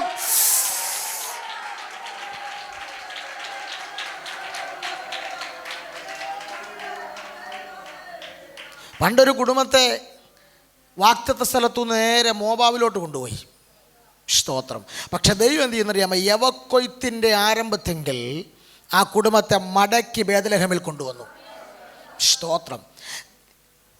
ദൈവത്തിൻ്റെ വാക്തത്വം നിങ്ങളുടെ സഭയ്ക്കകത്ത് നീ ഈ ചർച്ച നിൽക്കുമ്പോഴാണ് നിനക്ക് വാക്തത്വം വെളിപ്പെടുന്നത്. സമയമാകുമ്പോഴത്തേക്ക് ചിലർ പിശാച് പറയും, പോയാൽ ഈ സഭയിൽ നിന്ന് പോയിട്ട് അപ്പുറത്ത് ഏജി പോകാം, അതാണ് നല്ലത്. സാത്താൻ്റെ ടെക്നിക്ക് എങ്ങനെയാണ്? സ്തോത്രം. മനസ്സിലായില്ലേ? പക്ഷെ ദൈവത്തിൻ്റെ വിശ്വസ്ത എന്താണെന്നറിയാവോ? ചിലത് പോയാലും വാക്തത്വം ഇവിടെ ആയതുകൊണ്ട് മടക്കി കൊണ്ടുവരും. ചിലതിനെ കൊണ്ടുവരും. സ്തോത്രം. അപ്പോൾ കർത്താവ് പറഞ്ഞു കാത്തിരിക്കണം. എവിടെ കാത്തിരിക്കണമെന്ന് പറഞ്ഞു. ലൊക്കേഷൻ പറഞ്ഞതിൻ്റെ കാരണം ഇവരിൽ ഭൂരിഭാഗം ആളുകളും ഗലീലക്കാരാണ്. ശിഷ്യന്മാരെ ഭൂരിഭാഗം ആളുകളും. അപ്പോൾ ഇവർ ഗലീലെ പോകാൻ സാധ്യതയുണ്ട്. അതുകൊണ്ട് ദൈവം കർത്താവ് പറഞ്ഞു, നിങ്ങൾ യെരൂശലേമിൽ തന്നെ എന്ത് ചെയ്യണം? കാത്തിരിക്കണം. സ്തോത്രം. 3, എന്തിനു വേണ്ടി കാത്തിരിക്കണം? സ്തോത്രം. പിതാവിൻ്റെ വാക്തത്വത്തിനായി കാത്തിരിക്കണം. The promises of the father. എന്തിനു വേണ്ടി കാത്തിരിക്കണം? പിതാവിൻ്റെ വാക്തത്വം. അപ്പോൾ വാക്തത്വത്തിന് ഒരു കാത്തിരിപ്പ് അനിവാര്യമാണ്. എബ്രായ ലേഖനം പറയുന്നു, വാഗ്ദത്തം പ്രാപിപ്പാൻ സഹിഷ്ണുത ആവശ്യം. വാഗ്ദത്തത്തിനൊരു കാത്തിരിപ്പ് ആവശ്യം. ഞാൻ എപ്പോഴും പറയാറുണ്ട്, സ്തോത്രം, പെന്തക്കോസ്തിലെ ഒരു നല്ല ശതമാനം ആളുകളുടെ ഒരു സമാധാനത്തിന് പറയുന്നൊരു പദമാണ് വാഗ്ദത്തം ഞങ്ങളോട് ഉണ്ട്. ഇവിടെ മുമ്പ് പാസ്റ്ററും പറഞ്ഞു വാഗ്ദത്തം ഞങ്ങളോട് ഉണ്ട്. ഞാൻ പുസ്തകം പഠിച്ചതിനകത്ത് എനിക്ക് മനസ്സിലായത് വാഗ്ദത്തം ഉണ്ടെന്ന് പറഞ്ഞ് പെരയ്ക്കാതിരിക്കത്തുള്ളൂ, ഒന്നും നടക്കുകയല്ല. തെറ്റ്. ഞാൻ വാക്യം തെളിയിക്കാൻ പോവാം, തെളിയിച്ചിട്ടേ പോവുള്ളൂ അടുത്ത ഭാഗത്തോട്ട്. സ്തോത്രം. 3 കാര്യങ്ങൾ ഓടിച്ചെന്ന് പറയാം. സ്തോത്രം. ഈ വാഗ്ദത്തത്തിൻ്റെ ഒരു സ്വഭാവം എങ്ങനെയാണെന്നറിയാം. പൊതുവെ നിങ്ങളൊരു വാഗ്ദത്തം കേട്ടാൽ അടുത്ത 5 വർഷമോ 10 വർഷമോ 15 വർഷമോ 20 വർഷവും ചിലപ്പോൾ കേട്ട വാഗ്ദത്തവുമായി നിങ്ങളുടെ ലൈഫിന് ഒരു ബന്ധവും കാണുകയില്ല. മനസ്സിലായില്ലേ? അനുഗ്രഹിക്കുമെന്ന വാഗ്ദത്തം കേട്ടത്, പക്ഷേ അടുത്ത ആഴ്ച ജപ്തി നടക്കും. മിണ്ടുന്നില്ല. അപ്പോൾ നിങ്ങൾ പറയും, കഴിഞ്ഞ ഉപവാസ പ്രാർത്ഥനയ്ക്ക് വന്ന പ്രവാചകൻ വെറും കള്ളനായിരുന്നു പറയും. നമുക്ക് ഈ പെട്ടെന്ന് നടക്കുന്ന ദൂത് പറയുന്നവരോടാണ് ഇഷ്ടം. ഉയർത്തുമെന്നായിരുന്നു ദൂത്, ഉണ്ടായിരുന്ന ജോലിയുടെ പോയി. സ്തോത്രം. പക്ഷെ ഞാൻ പഠിച്ചിടത്തോളം വാഗ്ദത്തത്തിൻ്റെ ഒരു സ്വഭാവം, കേട്ടത് ഒരു വാഗ്ദത്തമാണ്, പക്ഷെ അടുത്ത 5, 10, 15, 20, 25 വർഷം, ചിലപ്പോൾ 40 കൊല്ലമൊക്കെ പോയിരിക്കാം, നീ കേട്ട വാഗ്ദത്തവുമായി ഒരു ബന്ധവും നിൻ്റെ ലൈഫിനില്ല. ആ കേട്ടതിൻ്റെ നേരെ ഓപ്പോസിറ്റ് ആയിരിക്കും ലൈഫിൽ സംഭവിക്കുന്നത്. അങ്ങനെ പല ആളുകളും വിശ്വാസത്തിൽ ക്ഷീണിച്ച് പോകുന്നത്. അതുകൊണ്ടാണ് പറഞ്ഞത് വാഗ്ദത്തം പ്രാപിപ്പാൻ സഹിഷ്ണുത. തെളിവ് വേണോ? 2 തെളിവ് തരാം. 17ാമത്തെ വയസ്സിൽ +2 പഠിക്കുന്ന പ്രായത്തിൽ ഒരു കൊച്ചു പയ്യൻ 2 വാഗ്ദത്തം കണ്ടു. ഒന്ന് തലയ്ക്ക് മീതെയുള്ള വാഗ്ദത്തം, ഒന്ന് കാൽച്ചുവട്ടിലുള്ള വാഗ്ദത്തം. തലയ്ക്ക് മീതെ സൂര്യനും ചന്ദ്രനും 11 നക്ഷത്രങ്ങളും തന്നെ നമസ്കരിക്കുന്നു. കാൽച്ചുവട്ടിൽ സഹോദരന്മാരുടെ കറ്റകളെല്ലാം തൻ്റെ കറ്റ എന്ത് ചെയ്യുന്നു? നമസ്കരിക്കുന്നു. അടുത്ത 13 വർഷം ഈ വാഗ്ദത്തവുമായി ഈ ചെറുപ്പക്കാരൻ്റെ ലൈഫിന് യാതൊരു ബന്ധവുമില്ല. ഉണ്ടോ? നോ. ഇനി അത് മാത്രമല്ല, കണ്ടതെന്നാ? നമസ്കരിക്കുന്നു. പക്ഷെ അടുത്ത മിനിറ്റിൽ ആൾ പൊട്ടക്കിണറ്റില്ല. കണ്ടതുമായിട്ട് ബന്ധമുണ്ടോ? ഇല്ല. അടുത്ത മിനിറ്റിൽ അടിമ ചന്തയില്ല. അടുത്ത മിനിറ്റിൽ പൊത്തിഫറിൻ്റെ വീട്ടിൽ. അടുത്ത മണിക്കൂറിൽ പീഡനക്കേസിലെ പ്രതി. അടുത്ത മണിക്കൂറിൽ ജയിലിൽ. കേട്ടതെന്താ? സ്വർഗത്തിൽ പോലും ഇത്ര മൗനതയില്ലല്ലോ. കേട്ടതെന്താ? നമസ്കരിക്കുമെന്ന്. വർഷം എത്രയായി? 13. നമ്മൾ വല്ലതായിരുന്നു തിരിച്ച് ഗ്രാനായപ്പള്ളി പോയേനെ. യോസഫ് ആയതുകൊണ്ട് പിന്നെ അന്ന് ഗ്രാനായപ്പള്ളി ഇല്ലായിരുന്നു താനും. സ്തോത്രം. പോട്ടെ. ഒരു കാര്യം എനിക്ക് മനസ്സിലായി. ഇനി അത് മാത്രമല്ല, ഈ 13 വർഷത്തിൻ്റെ പ്രത്യേകത എന്നറിയോ? ഒരിക്കൽ പോലും യോസഫിൻ്റെ വിഷയത്തിൽ ദൈവം ഇടപെട്ടിട്ടുമില്ല. നമുക്കൊരു വിഷയം വന്നു, 25 കൊല്ലമായിട്ട് നമ്മൾ ശോധനയില്ല. ആട്ടെ, ഇടയ്ക്കിടയ്ക്ക് വരുന്ന പ്രവാചകനെല്ലാം തലയൊക്കെ ഉപയോഗിച്ച് മകനെ മകളെ വിളിക്കുന്നുണ്ട്, നമുക്കൊരു ധൈര്യം ഉണ്ടാകുന്നുണ്ടല്ലോ. 13 കൊല്ലമായി പുള്ളി ഇത്രയും പ്രശ്നത്തിൽ കൂടെ പോയിട്ട് ഞാൻ കൂടെ ഉണ്ടെന്ന് ഒരിക്കൽ പോലും ദൈവം അവനോട് സംസാരിച്ചിട്ടില്ല. പക്ഷേ അവനിലൂടെ മറ്റു പലരുടെയും വിഷയത്തിൽ ദൈവം സംസാരിച്ചു. അപ്പക്കാരൻ്റെ വിഷയത്തിൽ ഇടപെട്ടു, പാനപാത്രവാകൻ്റെ വിഷയത്തിൽ ദൂത് പറഞ്ഞു. കണ്ടില്ലേ? ഇനി അത് മാത്രമല്ല, യോസഫ് കാരാഗ്രഹത്തിൽ ചെന്നാൽ അവിടെ അനുഗ്രഹിക്കപ്പെടുന്നു.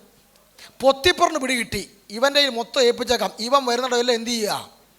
മനസ്സിലായില്ലേ? യോസഫേ, നീ എല്ലാവർക്കും ഒരു അനുഗ്രഹമാണ്, പക്ഷെ നിനക്ക് മാത്രം അനുഗ്രഹമില്ല.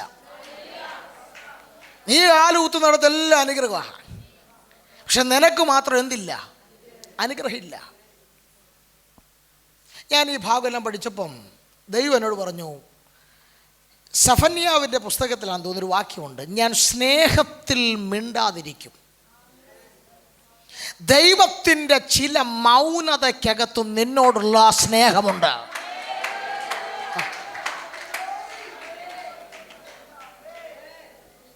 ചിലപ്പോൾ നിൻ്റെ ഇടത്തും വലത്തും ഇരിക്കുന്നവർ തലയൊക്കെ വെച്ച് ദൂത് പറയും, നിന്നോട് പറയുകയല്ല. സത്യത്തിൽ ദൂത് കേൾക്കാനുള്ള പ്രശ്നമുള്ള ആൾ നീ ആയിരിക്കാം. പക്ഷെ ദൈവം നിന്നോട് മിണ്ടാതിരിക്കും എന്ന് പറഞ്ഞതിൻ്റെ കാര്യം എന്താണെന്ന് ചോദിച്ചാൽ, നിനക്ക് വേണ്ടി എന്തെങ്കിലും ഒരുക്കാൻ പോകുന്നു എന്ന് നിന്നോട് പറയാനില്ല. ഓൾറെഡി നിനക്കൊരു കസേര റിസർവ് ചെയ്തിട്ട് കഴിഞ്ഞു. നീ അതിലേക്ക് വന്നു കയറിയാൽ മാത്രം മതി. ഇന്ന് പകൽ ചിലരോട് ദൈവാത്മാ പറയുന്നു, എൻ്റെ സ്നേഹത്തിനകത്ത് നിനക്കുള്ള കരുതലുണ്ട്.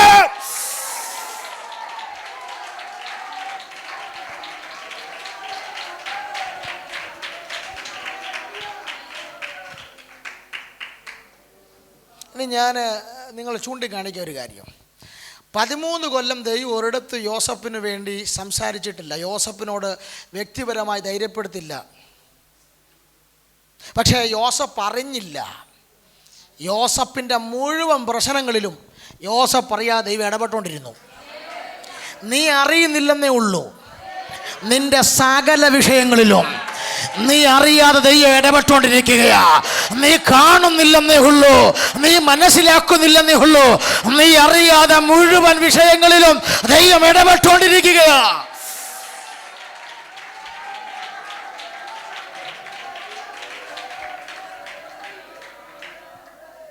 ഞാൻ തെളിവ് തരാം. യോസഫിനെ പ്രാർത്ഥിച്ച് അപ്പനാണ് വിട്ടത് സഹോദരന്മാരുടെ ക്ഷേമം അന്വേഷിക്കാൻ. അപ്പം പ്രാർത്ഥിച്ച് വിട്ട മോഹന പിന്നെ തിരിച്ചു വന്നിട്ടില്ല. ഈ സഹോദരന്മാരുടെ അടുത്തോട്ട് ചെല്ലുമ്പോൾ സഹോദരന്മാർ ദൂരെ എന്ന് പറഞ്ഞതോ സ്വപ്നക്കാരൻ വരുന്നുണ്ട്, കൊന്നു കളഞ്ഞേക്കാന്ന് പറഞ്ഞു. അവരുടെ ഫസ്റ്റ് പ്ലാൻ എന്തായിരുന്നു? കൊന്നു കളഞ്ഞേക്കാം. അങ്ങനെ അവർ പറഞ്ഞിരിക്കുന്ന അവിടെ എന്ത് ചെയ്തേക്കാം? കൊന്നു കളഞ്ഞേക്കാം. ദൈവം എന്താ ചെയ്തെന്നറിയാമോ? കൊല്ലാൻ ഒരുമിച്ച് തീരുമാനമെടുത്തതിനകത്തുനിന്ന് ദൈവം ഒരുത്തനെ പിടിച്ചു. പേര് രൂപൻ. അവൻ പറഞ്ഞു, കൊല്ലണ്ട, നമ്മുടെ അസ്ഥിയും നമ്മുടെ മാംസവുമല്ലേ. അപ്പം കൂടെ വന്നമാർ ചോദിച്ചു, ഇട നീയും കൂടെ ചേർന്നില്ല തീരുമാനം എടുത്ത് ഇച്ചിരി മുമ്പ് കൊന്നേക്കാം, തട്ടിയേക്കാന്ന്. അതെ, പിന്നെ ഇപ്പോൾ എന്താ ഒരു മാറ്റം? എനിക്കറിയത്തില്ല, പക്ഷേ എൻ്റെ മനസ്സ് പറയുന്നു കൊല്ലണ്ട, നമ്മുടെ അസ്ഥിയും നമ്മുടെ മാംസവുമില്ലേ, നമുക്ക് അവനെ എന്ത് ചെയ്തേക്കാം? പൊട്ടക്കിണറ്റിൽ. മനസ്സിലായില്ലേ?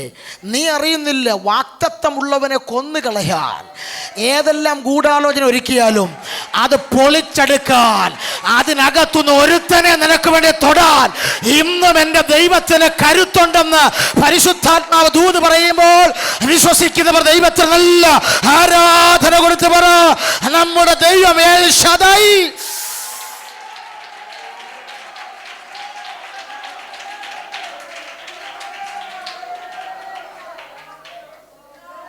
ഇപ്പോൾ ആൾ പൊട്ടക്കണ്ടി കിടക്കുക. പൊട്ടക്കണ്ടി കിടക്കുമ്പോൾ അതുവഴി ഒരു മിദ്യാന കച്ചവടക്കാർ വന്നു, ഇസ്മായിൽ കച്ചവടക്കാർ. അവരോട് ഇവർ ചോദിച്ചു, ഇവിടെ ഒരു ചരക്ക് കിടപ്പുണ്ട്, വാങ്ങിക്കുന്നോന്ന് ചോദിച്ചു. അവർ നോക്കിയപ്പം 17 വയസ്സുള്ളൊരു പയ്യനാണ് കണ്ടി കിടക്കുന്നത്. അവർ പറഞ്ഞു, ഞങ്ങൾ സുഗന്ധദ്രവ്യങ്ങൾ, നറുംപശ, സാമ്പ്രാണി, ഇങ്ങനെയുള്ള ഐറ്റംസ് മാത്രമേ ഞങ്ങൾ എന്ത് ചെയ്യുള്ളൂ. ഞങ്ങളുടെ ബിസിനസ് ഇതാണ്. സുഗന്ധദ്രവ്യങ്ങൾ, നറുംപശ, സാമ്പ്രാണി, ഇതൊക്കെയാണ് ഞങ്ങളുടെ ബിസിനസ് ഇതൊക്കെയാണ്. പക്ഷേ ദൈവം ഇവരോട് പറഞ്ഞു, നിങ്ങൾ എങ്ങോട്ട് പോവാ? മിസ്രൈമിലേക്ക് പോവാ. ആണോ? ആണെങ്കിൽ നിങ്ങൾ ഇന്ന് വരെ ചെയ്യാത്തൊരു പുതിയ ബിസിനസ്സോടെ തുടങ്ങിക്കോളാൻ പറഞ്ഞു. മനസ്സിലായില്ലേ? യോസഫ് മിസ്രൈമിൽ എത്തണമെങ്കിൽ ഇവരിവനെ വാങ്ങിച്ചേ പറ്റൂ. സ്തോത്രം. നിന്നെ രക്ഷിക്കാൻ ദൈവം പദ്ധതി ഒരുക്കിയിട്ടുണ്ടെങ്കിൽ ഇതുവരെ ചെയ്യാത്ത ബിസിനസ് ചിലരെ കൊണ്ട് ദൈവം ചെയ്യിപ്പിക്കും. ഇതുവരെ തുടങ്ങാത്തത് ദൈവം ചിലരെ കൊണ്ട് തുടങ്ങിപ്പിക്കുമെന്ന്, ഇതുവരെ വാങ്ങിക്കാത്ത ചിലത് ചിലരെ കൊണ്ട് വാങ്ങിപ്പിക്കുമെന്ന്. അത് ദൈവത്തിന്റെ പദ്ധതിയിൽപ്പെടുന്ന കാര്യമാണ്. ആയുസിൽ ഇന്ന് വരെ ചെയ്യാത്തൊരു ബിസിനസ് അവർ അന്ന് ചെയ്തു. ഫസ്റ്റ് അവർ ചെയ്തത് ആര്? മിദ്യാനെ കച്ചവടക്കാർ, അല്ലെങ്കിൽ ഇസ്മായിൽ കച്ചവടക്കാർ. അവർ പിന്നെ വാങ്ങിച്ചുകൊണ്ട് പോയി മിസ്രൈമിൽ കൊണ്ടുപോയി അടിമച്ചന്തി നിർത്തി. അർദ്ധനഗ്നനായിട്ട് അടിമച്ചന്തി നിൽക്കുമ്പം 17 വയസ്സല്ലേ, കണ്ടാൽ നല്ല പ്രായമല്ലേ. ഓരോ ആളുകളായിട്ട് വന്ന് യോസഫിനെ നോക്കി വില പേശുക. പക്ഷെ ആർക്കും അങ്ങോട്ട് പിടിക്കുന്നില്ല യോസഫിനെ. ആർക്കും അങ്ങോട്ട് കുഴപ്പമില്ല. ഉണ്ടോ? നല്ല പയ്യൻ, കണ്ട പുഷ്ടിയുണ്ട്, 17 വയസ്സ് ഉള്ളൂ. പക്ഷേ വന്ന് നോക്കുന്ന ഒരു മനുഷ്യന് ഇവനോട് താല്പര്യം എങ്ങനെ തോന്നും? കാരണം പൊത്തിഫറിൻ്റെ വീട്ടിൽ കയറിയാൽ മിസ്രൈമിലേക്ക് പോകാൻ പറ്റുമോ? പൊത്തിഫർ വരുന്നിടം വരെ ദൈവം വരുന്നവരെല്ലാം ദൈവം മാറ്റിവിടുക. മാറ്. മനസ്സിലായില്ലേ? ദൈവം നിനക്ക് വെച്ച കണക്ഷൻ വരുന്നിടം വരെ ഒറ്റ മനുഷ്യൻ നിന്റെ അടുത്ത് വരാൻ ദൈവം അനുവദിക്കത്തില്ല. ദൈവം മാറ്റിക്കൊണ്ടേയിരിക്കും. സകല മനുഷ്യരെ മാറ്റുകയാ.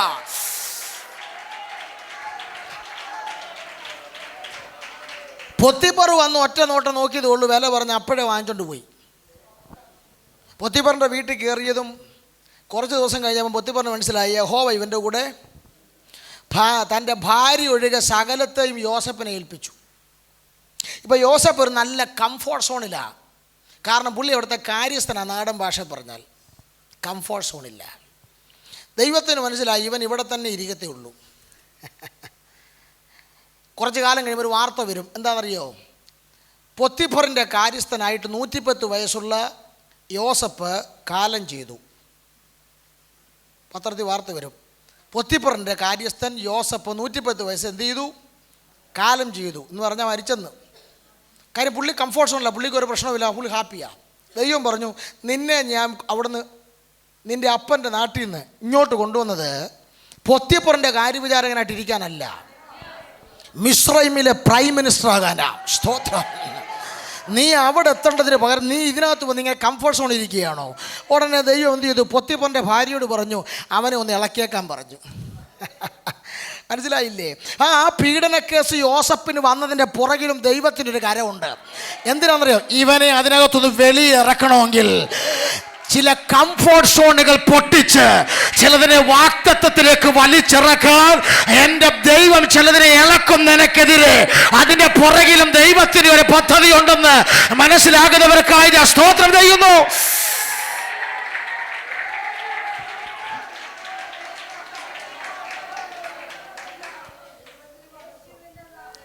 ഇടയ്ക്കിടയ്ക്ക് ജോയ് പാസിനെതിരെ ആരെങ്കിലുമൊക്കെ ദൈവം ഇളക്കും.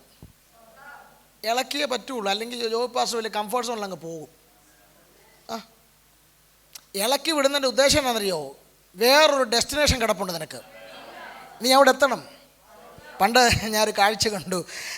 ഒരു റെയിൽവേ സ്റ്റേഷനിൽ 2 കൂട്ടം ആളുകളെയും കണ്ടു. ഒന്നൊരു ചെറുപ്പക്കാരൻ, ഒരു ബെർമൂഡയൊക്കെ ഇട്ട് അവൻ്റെ കയ്യിലൊരു ഒരു ജർമ്മൻ ഷെപ്പേർഡാന്ന് തോന്നുന്നു, ഒരു വലിയ പട്ടിയെ തുടലൊക്കെ പിടിച്ചാൽ നിൽക്കുക. വേറൊരു മനുഷ്യനെയും കണ്ടു, മുടന്തര. 8:10 നടക്കുന്ന മുടന്തര. സ്തോത്രം. അപ്പോൾ ഈ മുടൻ തന്നെ ഇവിടെ ഡൽഹിക്കും കണ്ട് പോകാൻ വേണ്ടി വന്നിരിക്കുക. അപ്പോൾ ഒരു ട്രെയിൻ വന്നു നിന്നു. അപ്പോൾ ഈ പുള്ളി ചായ കുടിച്ചുകൊണ്ടിരിക്കുക. പുള്ളി സാധനമൊക്കെ എടുത്തുകൊണ്ട് പുള്ളി നടന്നു വന്നിട്ട് ട്രെയിൻ എൻ്റെ വഴിക്ക് പോയി. കാര്യം മുടൻ തൊള്ളതുകൊണ്ട് പുള്ളിക്ക് നടന്ന് പരിമിതി ഉണ്ടല്ലോ. അപ്പോൾ ഈ ചെറുപ്പക്കാരൻ ഇത് കണ്ടുകൊണ്ട് നിൽക്കുക. ഈ പുള്ളിക്ക് ട്രെയിൻ കിട്ടുക കൺഫേമാണ്. പിന്നെ ചെറുപ്പക്കാരൻ എന്തെന്നറിയോ? തൻ്റെ കയ്യിലിരുന്ന് ഈ പട്ടിയുടെ തുടൽ നയിച്ചു കൊടുത്തു. പട്ടി ഈ മുടന്തനെ നോക്കിയിട്ട് ഒറ്റ കൊരയെ മുടന്തൻ നേരെ ഒറ്റ ചാട്ടും. ഈ മുടന്തൻ ഒറ്റ ചാട്ടം ഒറ്റ കയറ്റവും. എന്നിട്ട് ആ ട്രെയിനിൻ്റെ വാതിൽക്ക് നിന്നുകൊണ്ട് ഈ മുടന്തൻ ഈ ചെറുപ്പക്കാരനെ തെറി വിളിച്ചുകൊണ്ടിരിക്കുക. ഞാൻ പറഞ്ഞിടേ, നീ ഡൽഹിയിൽ പോയിട്ട് തിരിച്ചു വരുമ്പോൾ അവന് ചായം പരിപാടി വാങ്ങിച്ചു കൊടുക്കുക. ഇല്ല, നീ ആയുസ് ഡൽഹിയിൽ എത്തത്തില്ലായിരുന്നു. മനസ്സിലാവുന്നുണ്ടോ?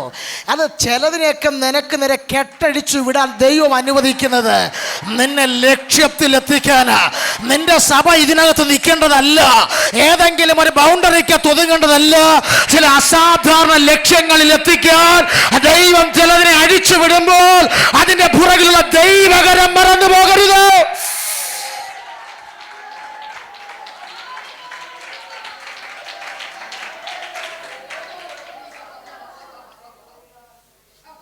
യോസഫ് ഇപ്പോൾ ഇവിടെ കിടക്കുക, ഇപ്പോൾ ജയിലില്ല.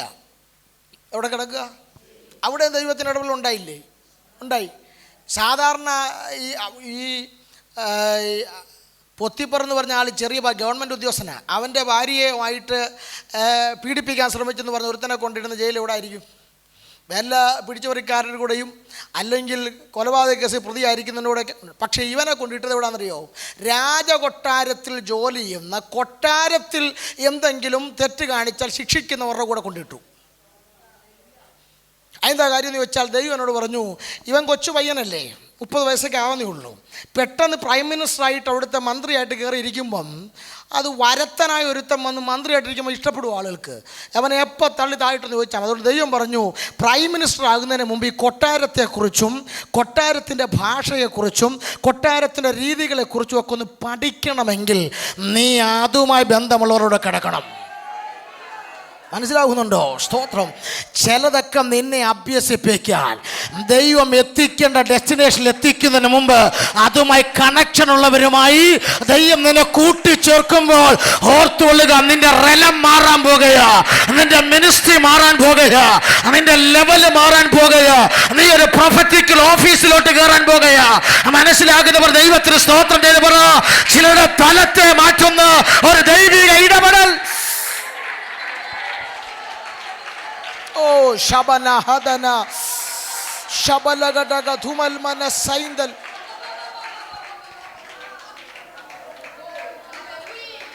അപ്പൊ കേട്ട വാക്തത്വവും അടുത്ത 13 കൊല്ലവും ഇതുമായിട്ടൊരു ബന്ധവുമില്ലെങ്കിലും വാക്തത്വം ചെയ്തവൻ വിശ്വസ്തനായിരുന്നു. നീ ഒരു വാക്തത്വം കേട്ടു, അടുത്ത 40 കൊല്ലം ഇതുമായി ഒരു ബന്ധവുമില്ലെങ്കിലും നീ അവസാനം അതിൽ വരും. അതാ വാക്തത്വങ്ങളിൽ അവൻ വിശ്വസ്തൻ. വേറെ 2 ദൈവദാസന്മാർ രാവിലെ ആസിയയ്ക്ക് പോകാമെന്ന് ഓർത്ത് ടിക്കറ്റ് എടുത്തപ്പം പരിശുദ്ധാത്മാവ് തടഞ്ഞു. എന്നാൽ ബിദുനിലേക്ക് പോകാമെന്ന് ഓർത്തപ്പം യേശുവിൻ്റെ ആത്മാവ് സമ്മതിച്ചുമില്ല. രാത്രി കിടന്നുറങ്ങിയപ്പം പൗലോസ് ഒരു കാഴ്ച കണ്ടു. ഞങ്ങളെ വന്ന് എന്ത് ചെയ്യണം? രക്ഷിക്കാം. നേരം വെളുത്തപ്പോൾ ശീലാസിനോട് പറഞ്ഞു, പെട്ടി വായിക്കൂത് നമ്മൾ പോവാം. എങ്ങോട്ട്? ഈജിയൻ കടൽ കടന്ന് മാസിഡോണിയയിലേക്ക് പോവാം. അതെന്താ? ഒരാൾ രാത്രി വന്ന് എന്നോട് പറഞ്ഞു, ഞങ്ങളെ വന്ന് എന്ത് ചെയ്യണം? രക്ഷിക്കണം. 2 ഉപദേശമാർ പോവുക. എങ്ങോട്ടാണെന്നറിയോ? മാസിഡോണിയയിൽ. ആരെയോ രക്ഷിക്കാൻ പോവുക. പക്ഷേ രക്ഷിക്കാൻ വേണ്ടി മാസിഡോണിയയിൽ എത്തിയ ആളുകളെ കുറച്ച് സമയം കഴിഞ്ഞപ്പോൾ ഞാൻ നോക്കിയപ്പം ഇവരെ ആരെങ്കിലും രക്ഷിക്കേണ്ട അവസ്ഥയാണ്. 2 ജയിലിൽ കിടക്കുക. എവിടെ? ഫിലിപ്പിയൻ കാരാഗ്രഹത്തിൽ. ഇപ്പോൾ ജാമ്യം എടുക്കാൻ പോലും ആരുമില്ല. കേട്ട ദൂതെന്താ? നിങ്ങളാരും ഇല്ല ഇവിടെ. ഞാൻ വന്നത് തന്നെ അബദ്ധമായെന്ന് എനിക്ക് തോന്നുന്നു. കേട്ട ദൂത് രക്ഷിക്കണം. ഇപ്പം ഇവരെ ആരെങ്കിലും രക്ഷിക്കേണ്ട അവസ്ഥയാണ്. പക്ഷെ ഒരാരാധന അങ്ങോട്ട് കഴിഞ്ഞപ്പം, അടിസ്ഥാനം പൊളിഞ്ഞപ്പം വാക്തത്വം കൺമുമ്പിൽ വന്ന് നിൽക്കുക. രക്ഷ പ്രാപിപ്പാൻ ഞങ്ങൾ എന്ത് ചെയ്യണം?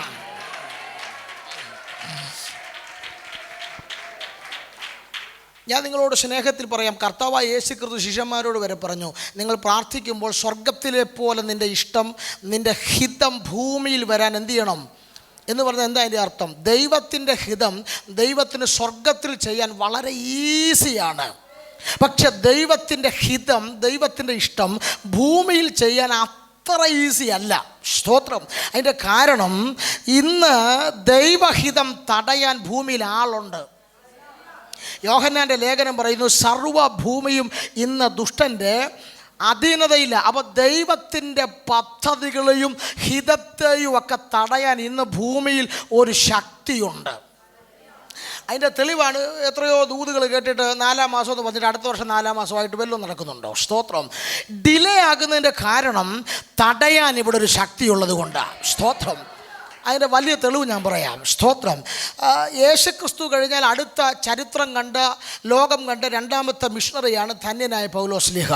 അദ്ദേഹം 3-ാം സ്വർഗം വരെ എടുക്കപ്പെട്ട മനുഷ്യൻ, 14 ഊറ്റമേറിയ ലേഖനം എഴുതിയ മനുഷ്യൻ, വെളിപ്പാടിൻ്റെ ആധിക്യമുള്ള മനുഷ്യൻ, ഹില്ലലിൻ്റെ ന്യായപ്രമാണ സ്കൂളിൽ പഠിച്ച മനുഷ്യൻ, സ്റ്റോയിക്കം തത്വശാസ്ത്രത്തിൽ ബിരുദാനന്ദ ബിരുദമുള്ള മനുഷ്യൻ, ഇത്രയും അസാധാരണക്കാരനായ ഒരു ദൈവ മനുഷ്യൻ തെസലോനിക്ക സഭയ്ക്ക് ലേഖനം എഴുതുമ്പോൾ പറയുക, അല്ലയോ തെസലോനിക്കരെ, ഞാൻ 2 പ്രാവശ്യം നിങ്ങളുടെ അടുക്കൽ വരാൻ ശ്രമിച്ചു, പക്ഷെ സാത്താൻ എന്നെ തടഞ്ഞു. I will try 2 times. ഞാൻ 2 പ്രാവശ്യം ശ്രമിച്ചിട്ടും സാത്താൻ എന്നെ തടഞ്ഞെന്ന്. പൗലോസിനെ പോലൊരു അതികായകനായ മനുഷ്യൻ്റെ, വെളിപ്പാടിൻ്റെ ആധിക്യമുള്ളൊരു മനുഷ്യൻ്റെ യാത്രയെ പിശാചു ഡിലേ ആക്കിയെങ്കിൽ നിങ്ങളുടെ കാര്യം എന്തായിരിക്കും? സ്തോത്രം. ഇന്ന് പകൽ ആരോടൊക്കെയോ ദൈവാത്മാവ് പറയുന്നു, നിന്റെ തലമുറയെക്കുറിച്ച്, സഭയെക്കുറിച്ച്, ശുശ്രൂഷയെക്കുറിച്ച്, കുടുംബത്തെക്കുറിച്ച് ഏപ്രിൽ മാസം നിവർത്തിക്കപ്പെടേണ്ട ചില വാഗ്ദത്തങ്ങൾക്ക് കാലതാമസം വരുത്താൻ നോക്കുന്ന പുതുപ്പള്ളിയിലെ ദുരാത്മ മണ്ഡലങ്ങളെ യേശു ക്രിസ്തുവിന്റെ നാമത്തിൽ അഭിഷേകമുള്ളവർ അതരങ്ങളെ തുറന്ന് ആത്മമണ്ഡലത്തിനെതിരെ വെട്ടി ജയമണിക്കാൻ തിരിച്ചറിയുന്നവർ ദൈവത്തിൽ തന്നെ ആരാധന കൊടുത്തു പറ. ഇന്ന് പകൽ എല്ലാ ഡിലേകളെയും ഞങ്ങൾ ശാസിക്കുന്നു. ചുടമന ജന ധര ധര ധര ധര ധര ധര ശബരഘടക ഝകലഘടക ശമനഘടക ക്ഷരാധര അടകതുര ബൗഡബർമന ധൂമൽ മനാദർ.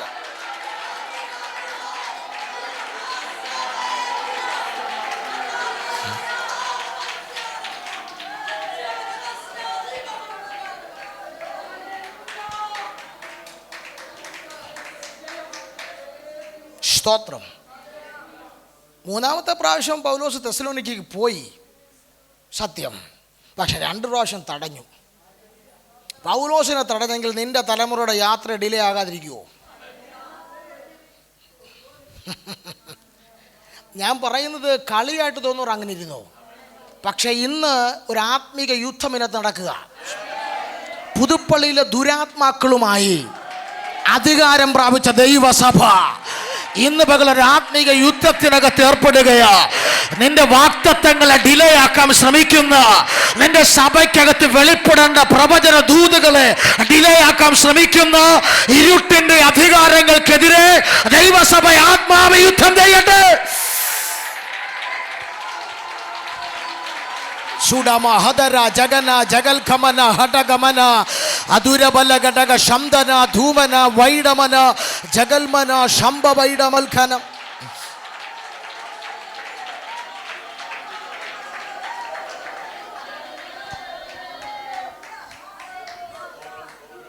രണ്ട്, യബ്ബേസിൻ്റെ പ്രാർത്ഥന എത്ര പേർ ശ്രദ്ധിച്ചിട്ടുണ്ടെന്ന് എനിക്കറിയത്തില്ല. യബ്ബേസിനെ കുറിച്ച് എഴുതിയിരിക്കുന്നു, യബ്ബേസ് സഹോദരന്മാരെക്കാൾ ഏറ്റവും മാന്യനായിരുന്നു. അദ്ദേഹം ദൈവത്തോട് ചോദിച്ച് 2-3 കാര്യങ്ങൾ. ഒന്ന്, നീ എൻ്റെ അതിരുകളെ എന്ത് ചെയ്യണം? വിശാലപ്പെടുത്തണം. 2, അനർത്ഥം വ്യസന കാരണമായി. അവൻ ചോദിച്ചതെല്ലാം ദൈവം അവന് കൊടുത്തു. കൊടുക്കാനുള്ള കാരണം സഹോദരന്മാരെക്കാൾ അവൻ എന്തായിരുന്നു? മാന്യനായിരുന്നു. നമ്മൾ വിചാരിക്കുന്ന മാന്യതയല്ല അതിൻ്റെ എബ്രായ പദം നമ്മൾ ശ്രദ്ധിച്ചാൽ മനസ്സിലാകുന്നത്. സ്തോത്രം. ചോദിച്ചതെല്ലാം മെറ്റീരിയലായിട്ടുള്ള ബ്ലെസ്സിങ്സാണ്. അപ്പം മെറ്റീരിയൽ ബ്ലെസ്സിങ് ചോദിക്കുന്നതിനകത്ത് തെറ്റൊന്നുമില്ല, അതും വേണമല്ലോ. സ്തോത്രം. അല്ലേ, നമ്മൾ യേശു ക്രിസ്തുവിനെ സേവിക്കാൻ വേണ്ടി ഇറങ്ങിയിട്ടേ നാട്ടുകാർ നോക്കുമ്പം ഇപ്പോഴും ആ പഴയ ഷീറ്റിട്ട് വീട്ടിൽ തന്നെയാണെങ്കിൽ അവർക്ക് ഒരു മാറ്റം തോന്നത്തില്ല. തോന്നുമോ? അമ്മാവിൻ്റെ പേര് കർത്താവിൽ വന്നിട്ട് എത്ര വർഷമായി? 15 കൊല്ലമായി. എന്തോ കിട്ടി? കൃപാവരം കിട്ടി, ശക്തി പ്രാപിച്ചു, ബലം പ്രാപിച്ചു. അത് നിനക്കേ അറിയത്തുള്ളൂ, അത് വിശ്വാസിക്കേ അറിയത്തുള്ളൂ. നാട്ടുകാർക്ക് ഇതുപോലെ അറിയാവും. ഓ, നിങ്ങൾ മിണ്ടുന്നില്ല. അവർ പറയും ഞങ്ങളുടെ കൂടെ വന്ന് കൂടുവാണെങ്കിൽ ഇപ്പോൾ ഞങ്ങളുടെ സമുദായത്തിൽ നിന്ന് ഇച്ചിരി കാശ് കിട്ടൊരു വീടൂടെ വേണമെങ്കിൽ എന്ത് ചെയ്യാം? പറയും. അപ്പം മെറ്റീരിയലും വേണം വേണ്ടെന്നും പറയാൻ പറ്റുകയില്ല. സ്തോത്രം. ചോദിച്ചത് മുഴുവൻ മെറ്റീരിയലാണ്, അതിന് വിശാലമായി. അനർത്ഥം വ്യസനകാരണമായി തീരാതെ ചോദിച്ചതെല്ലാം ദൈവം കൊടുത്തു. പക്ഷെ പുള്ളി ഇച്ചിരി ബുദ്ധിമാനായിരുന്നു എബ്ബേസ്. എബ്ബേസിന് അറിയാമായിരുന്നു, എബ്ബേസ് ഇച്ചിരി വെളിപ്പാടുള്ള മനുഷ്യനായിരുന്നു. അതിൽ എബ്ബേസ് എൻ്റെ കൂടെ ഒരു കാര്യം കൂടെ കയറി ചോദിച്ചു, നിൻ്റെ കരം എൻ്റെ കൂടെ ഇരിക്കണം. ഞാൻ ചോദിച്ചു, എബ്ബേസ് ഈ ലഭിച്ച ഭൗതിക നന്മ പോരെ, പിന്നെന്തിനാ ഈ കരം കൂടെ? എബ്ബേസ് പറഞ്ഞു, ശരിയാ, ദൈവം എന്നെ അനുഗ്രഹിച്ചു, ദൈവം ഈ മെറ്റീരിയൽ നന്മയൊക്കെ തന്നു, പക്ഷെ അത് അനുഭവിക്കാൻ കഴിയണമെങ്കിൽ കരം എൻ്റെ കൂടെ ഇരിക്കണം. മനസ്സിലാക്കുന്ന എത്ര പേരുണ്ടെന്ന് എനിക്കറിയത്തില്ല. നീ പ്രാർത്ഥിച്ച് പ്രാപിക്കുന്ന ചില നന്മകൾ അനുഭവിക്കാൻ സമ്മതിക്കാതെ ചിലരെ പിന്തുടരുന്ന പൈശാചിക മണ്ഡലങ്ങളെ അടിച്ച് തകർക്കാൻ ഈ യോഗം കഴിഞ്ഞ് ഇറങ്ങിപ്പോകുന്ന നിന്റെ കൂടെ കുറുകി പോകാത്തൊരു കരം ഈ പകൽ ചലിക്കാൻ പോകുന്നു.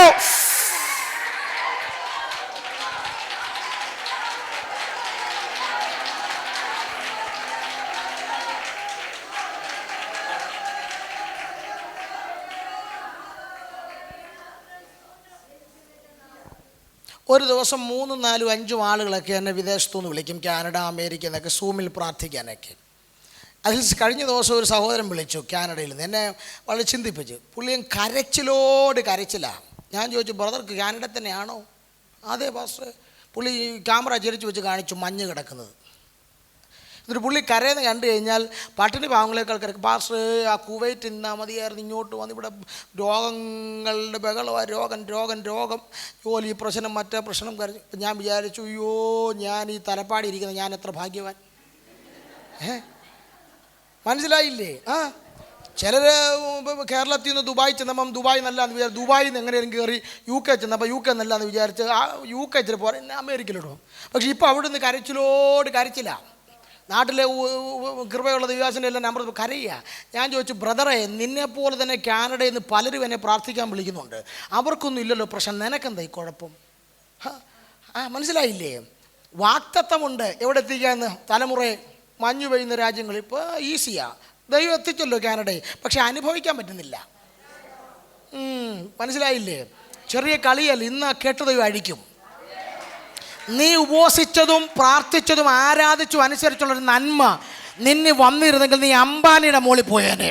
പക്ഷെ നീ പ്രാർത്ഥിച്ച ഒരു നന്മകളും നീ ഉപവസിച്ച് കിട്ടുന്ന പല നന്മകളും അനുഭവിക്കാൻ സമ്മതിക്കാതെ നിന്റെ അപ്പൻ്റെ കാലം മുതൽ പിന്തുടരുന്ന ചില പൈശാചിക വ്യാപാരങ്ങള് ഈ യോഗത്തിൽ ദൈവത്തിന്റെ കരം അടിച്ചു തകർക്കുകയാണ്.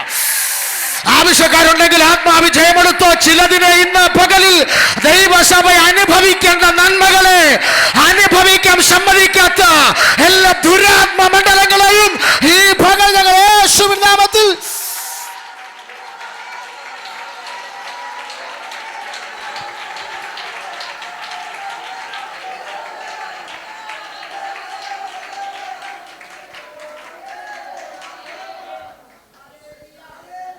അപ്പോൾ ഒന്ന്, വാക്തത്വം ഡിലേ ആക്കുന്നൊരു പോര്. 2, വാക്തത്വം അനുഭവിക്കാതിരിക്കാൻ നോക്കുന്നൊരു ശക്തി.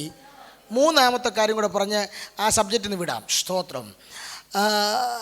എബ്രായ ലേഖനം 4-ാം അധ്യായത്തിൻ്റെ 1-ാം വാക്യത്തിൽ പൗലോസായിരിക്കാം എഴുതിയതെങ്കിലും ഇനി ആരെങ്കിലും ആട്ടെ, സ്തോത്രം, എഴുത്തുകാരൻ ഒരു സംഭവം പറയുന്നുണ്ട്. സ്തോത്രം. 12 പ്രബോധനങ്ങളുണ്ട് എബ്രായ ലേഖനത്തിൽ. അതിൽ ഇവിടെ ഈ 4-ന്റെ-1 പറയുന്നത് ഭയപ്പെടുവാനുള്ള പ്രബോധനമാണ്. ആ വാക്യം അവസാനിക്കുന്നത് എങ്ങനെയാണ്? ഭയപ്പെടുക എന്ന് പറഞ്ഞാൽ. അപ്പം എന്തിനുള്ള പ്രബോധനമാണ്? ഭയപ്പെടാൻ. വായിക്കുന്നവരെല്ലാം ഭയപ്പെടണമെന്നാണ് എഴുത്തുകാരൻ പറഞ്ഞത്. എന്താ ഭയപ്പെടാൻ പറയുന്നതിൻ്റെ കാര്യം? ഒരു ജനത്തെ ചൂണ്ടി എബ്രായ ലേഖന കർത്താവ്, ആ ജനത്തിൻ്റെ പേര് ഇസ്രായേൽ. സ്തോത്രം. അവർക്കൊരു വാക്തത്വം ഉണ്ടായിരുന്നു. എന്തായിരുന്നു വാക്തത്വം? സ്വസ്ഥതയിൽ പ്രവേശിക്കുമെന്നൊരു വാക്തത്വം. അത് അക്ഷരിക കനാനാണ്. സ്തോത്രം. പക്ഷേ ഈ വാക്തത്വം ശേഷിച്ചിരിക്കെ, അണ്ടർലൈൻ ചെയ്തോണ പദം, വാക്തത്വം ശേഷിച്ചിരിക്കെ അവരിൽ പലർക്കും എന്ത് ചെയ്തില്ല? ആ വാക്തത്വത്തിൽ പ്രവേശിക്കാൻ കഴിഞ്ഞില്ല. കേൾക്കുന്നുണ്ടല്ലോ? അവരിൽ ചിലരെ പോലെ നിങ്ങൾക്കും സംഭവിക്കാതിരിപ്പാൻ നിങ്ങൾ ഭയപ്പെടണം. അതിൻ്റെ അർത്ഥം എന്താ? 20 ലക്ഷത്തോളം പേരിറങ്ങി മിസ്രൈമിൽ നിന്ന്. വാക്തത്വമെന്ന സ്വസ്ഥതയിൽ പ്രവേശിച്ചത് ആ തലമുറയിലെ 2 പേർ. ആ തലമുറയിൽ പിന്നെ 20 താഴോട്ടുള്ള എല്ലാം പുതിയ പിള്ളേരാ. സ്തോത്രം. ബാക്കിയെല്ലാം വാക്തത്വത്തിൽ കയറിയോ? ഇല്ല. എന്നിട്ട് അവരെ ചൂണ്ടിയിട്ട് പറയാണ്, അവർക്ക് ലഭിക്കാതെ പോയതുപോലെ നിങ്ങൾക്കും വരാതിരിപ്പാൻ നാം എന്ത് ചെയ്യണം? അപ്പം അതിൻ്റെ അർത്ഥം എന്താ? 100-ൽ 99% വാക്തത്വത്തിൽ കയറാതെ ഒടുങ്ങാനുള്ള സാധ്യതയുണ്ട്. അതിന് പ്രാസയെ കുറ്റം പറഞ്ഞിട്ടോ പ്രവാചകനെ കുറ്റം പറഞ്ഞൊന്നും കാര്യമില്ല. ഞാൻ കഴിഞ്ഞ മാസം പൂവമല IPCയിൽ പകല് പ്രസംഗിച്ചപ്പോൾ ഒരു കാര്യം ഞാൻ എടുത്ത് ഗൗരവമായി പറഞ്ഞു. സ്തോത്രം. ആ പാസ്റ്ററാണ് മിനിഞ്ഞാന്ന് വാഹന ആക്സിഡൻറ്റ് മരിച്ചത്. ഇപ്പോൾ ഈ വാട്സപ്പിലെല്ലാം വന്നുകൊണ്ടിരിക്കുക, വെച്ച് സൂപ്പർ ഫാസ്റ്റ് ഇടിച്ച് മരിച്ചത്. സ്തോത്രം. എന്നെ ഒത്തിരി ആളുകൾ വിളിക്കുന്നുണ്ട്. അന്ന് ഞാൻ വിരൽ ചൂണ്ടി പറഞ്ഞ ചില സ്റ്റേറ്റ്മെൻറ്റുകൾ. സ്തോത്രം. ഞാൻ അതുകൊണ്ടാണ് പറഞ്ഞത്, വാക്തത്വം എന്നും പറഞ്ഞ് വിശ്രമിക്കരുത് ആരും. ഞാൻ ചില മാസങ്ങൾക്ക് മുമ്പ് കുവൈറ്റിലായിരുന്നു. അപ്പം അവിടെ വെച്ച് സ്തോത്രം, ഞങ്ങളുടെ ലോക്കൽ സഭയിലുള്ള ഒരു സഹോദരൻ നാട്ടിൽ ആക്സിഡൻറ്റിൽ പെട്ട് മരിച്ചു. ഞാൻ നാട്ടിൽ വന്നപ്പോൾ ഞാൻ ഒരു മീറ്റിങ്ങിന് പോകുന്ന വഴി ആ വീട്ടിലൊന്ന് ചുമ്മാ കയറി. സ്തോത്രം. കാരണം ഞാൻ മരണസമയത്ത് ഇവിടെ ഇല്ലായിരുന്നു. ആ ആൻറ്റി എന്നെ സൺഡേ സ്കൂളിൽ പഠിപ്പിച്ചവണ്ട്. ഞാൻ അവരോട് സംസാരിച്ചുകൊണ്ടിരിക്കുമ്പോൾ ഈ സഹോദരി റൂമിനകത്തോട്ട് കയറിപ്പോയി ഇത്രയുള്ള ഒരു വലിയ തടിയൻ ഒരു പുസ്തകം, ഒരു വലിയ ബുക്കുമായിട്ട് വന്നു എൻ്റെ മുന്നിൽ വെച്ചു. അതിങ്ങനെ തുറന്ന് നോക്കിയപ്പോൾ കുരുകുരോന്ന് എഴുതിയിരിക്കാൻ നിറച്ചു. എന്നോട് പറഞ്ഞു, ഇത് മുഴുവൻ എൻ്റെ ഡെന്നിമോനെക്കുറിച്ചുള്ള പ്രവചനങ്ങളാണ്. ഏത് പ്രവാചകൻ സഭ വന്നാലും ആദ്യം തലയെ കേകി വെക്കുന്ന ഇവൻ്റെ ആയിരുന്നു. ഇത് മുഴുവൻ എൻ്റെ ഡെന്നിമോനെക്കുറിച്ചുള്ള പ്രോഫസികളാണ്. ഡെന്നിമോൻ ശവപ്പറമ്പിൽ അഴുകി കഴിഞ്ഞിട്ട് ദിവസങ്ങളായി. ഒരാളുടെ കാര്യമേ ഞാൻ പറഞ്ഞുള്ളൂ, നിങ്ങളുടെ വിശ്വാസം പോകാതിരിക്കാൻ എക്സാമ്പിൾ ഒന്നേ പറയുന്നുള്ളൂ. എനിക്ക് ഒത്തിരി പേർ പറയാനുണ്ട്, ബൈബിളിൽ തന്നെ പറയാനുണ്ട് ചിലർ നടക്കാതെ പോയവരുടെ. സ്തോത്രം. അപ്പം ഇതൊരു സാധ്യതയുണ്ട്, ഭയങ്കര സാധ്യതയാണ്. പാസ്റ്റർമാർ ആവേശം മൂക്കുമ്പോൾ സ്റ്റേജായി എന്ന് പലതും വിളിച്ചു പറയും, വാക്തത്വമുണ്ട്, പാണ്ടിലോർ കയറിയാലും ചാകുകയില്ലെന്നൊക്കെ. പാണ്ടിലോർ വരുമ്പോൾ ഒന്ന് നിന്ന് നോക്കണം, ചാവുമല്ലോ എന്നറിയാം. സ്തോത്രം. ഞാൻ ഈ പറഞ്ഞതിൻ്റെ അർത്ഥം നിരുത്സാഹപ്പെടുത്തുകയല്ല.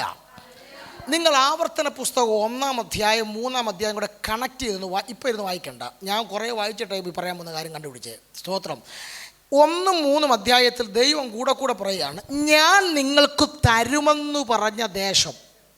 പ്രോമിസസ് ഇത്രയേ ഉള്ളൂ. ഞാൻ നിങ്ങൾക്ക് ചിലത് എന്തു ചെയ്യും? തരും. അടുത്ത പദം എന്നാ പറഞ്ഞറിയോ?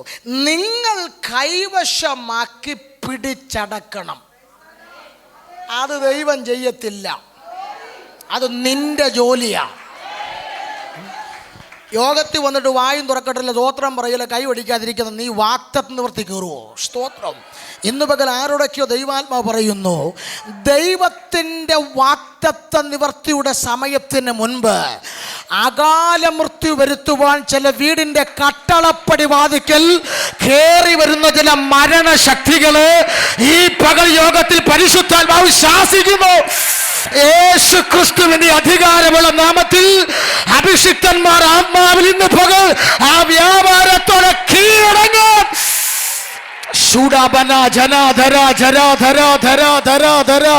കൃപ ലഭിച്ചവർ ആത്മാവിജയമടക്കട്ടെ. ദൈവത്തിന്റെ വാക്തത്വം നിവർത്തിക്ക് മുമ്പ് ചിലതിന്റെ പ്രാണന് നേരെ കയറി വരുന്ന ഒടുങ്ങ പകയുള്ള പൈശാചിക വ്യാപാരങ്ങൾ ഈ യോഗത്തിൽ ആത്മമണ്ഡലത്തിൽ ഞങ്ങൾ നിരോധിക്കുന്നു.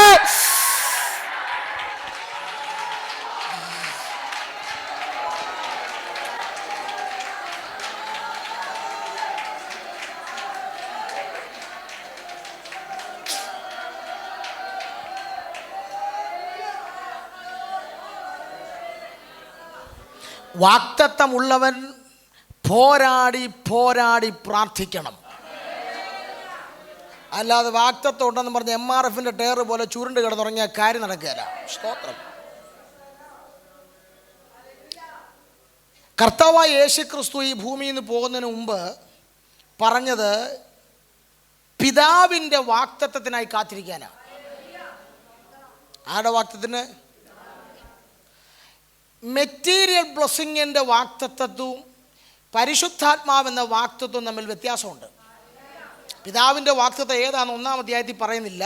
2-ാം അധ്യായം 33-ാം വാക്യത്തിൽ എഴുതിയിട്ടുണ്ട്. പിതാവിൻ്റെ വലതുഭാഗത്തോട്ട് ആരോഹണം ചെയ്തു, പിതാവിൽ നിന്ന് അവൻ വാങ്ങിച്ചു എന്ന പരിശുദ്ധാത്മാവെന്ന വാക്തത്വം. അപ്പം ഒരു കാര്യം കൺഫേമാണ്, പിതാവിൻ്റെ വാക്തത്വം പരിശുദ്ധാത്മാവാണ്. പക്ഷേ ഈ പരിശുദ്ധാത്മാവെന്ന വാക്തത്വം മെറ്റീരിയൽ ബ്ലെസ്സിങ്ങിൻ്റെ വാക്തത്വം തമ്മിലുള്ള വ്യത്യാസം പറയാം. അബ്രഹാം ഒഴിച്ചു ബാക്കി ആരിലും വ്യക്തിപരമായി കേട്ട വാക്തത്വങ്ങൾ അവരുടെ കല്ലറ കൊണ്ട് തീരുക പതിവ്. അബ്രഹാമിനോട് പറഞ്ഞ വാക്തത്വം ഇന്ന് ഇസ്രായേലിൽ നടക്കുന്നത്, നമ്മളിലും നടക്കുന്നുണ്ട്. സ്തോത്രം. പക്ഷെ ബാക്കി 99% വ്യക്തിപരമാണ്. നിങ്ങൾ കേട്ട വാക്തത്വം നിങ്ങളുടെ കല്ലറ കൊണ്ട് എക്സ്പയർ ആകും, അതിനു മുമ്പ് നിവർത്തിക്കപ്പെടും. പക്ഷേ പരിശുദ്ധാത്മാവെന്ന വാക്തത്വത്തിനൊരു പ്രത്യേകതയുണ്ട്. അതാണ് 2-ാം അധ്യായം 38-39 വാക്യങ്ങളിൽ പറയുന്നു, വാക്തത്വം നിങ്ങൾക്കും നിങ്ങളുടെ മക്കൾക്കും. ഏതു വാക്തത്വം? പരിശുദ്ധാത്മാവെന്ന ദാനം ലഭിക്കും എന്ന് പറഞ്ഞിട്ട് അടുത്ത വാക്യം വാക്തത്വം നിങ്ങൾക്കും. ഏത്? ദാനമായി ലഭിക്കുന്ന പരിശുദ്ധാത്മാവെന്ന വാക്തത്വം നിങ്ങൾക്കും നിങ്ങളുടെ മക്കൾക്കും. അപ്പോൾ ഈ വാക്തത്വത്തിൻ്റെ സ്പെഷ്യാലിറ്റി ഉണ്ട്, ഇത് നിങ്ങളുടെ കല്ലറ കൊണ്ട് തീരത്തില്ല. മനസ്സിലായ എത്രയുണ്ടെന്ന് എനിക്കറിയത്തില്ല. നിങ്ങളിൽ നിന്ന് തലമുറകളിലേക്ക് ഇമ്പാർട്ട് ചെയ്യുന്നൊരു വാക്തത്വമുണ്ടെങ്കിൽ, കൈമാറ്റം ചെയ്യുന്നൊരു വാക്തത്വമുണ്ടെങ്കിൽ അവന്റെ പേരാണ് തൃത്വത്തിൽ 3-ാമനായ പരിശുദ്ധാത്മാവ്. ഓ എത്ര പേര് ആമേൻ പറയുന്നു എനിക്കറിയത്തില്ല. ഇന്ന് പകൽ മാതാവിൽ നിന്ന് പിതാവിൽ നിന്ന് തലമുറകളിലേക്ക് കൈമാറ്റം ചെയ്യപ്പെടുന്ന ഒരു അസാധാരണകരമായ വാഗ്ദത്തം ഈ ഹോളിനകത്ത് ചലിക്കുന്നുണ്ട്. അവന്റെ പേരാണ് സാക്ഷാൽ പരിശുദ്ധാത്മാവ്. ശബന റമന ജഗന ധുമന വൈഡമന ഹത്തുനാഥന അടഗദൽ കൗശ പ്രൗഢമക്ഷരം ധൂമൽ വൈഡമാനഗക്ഷ.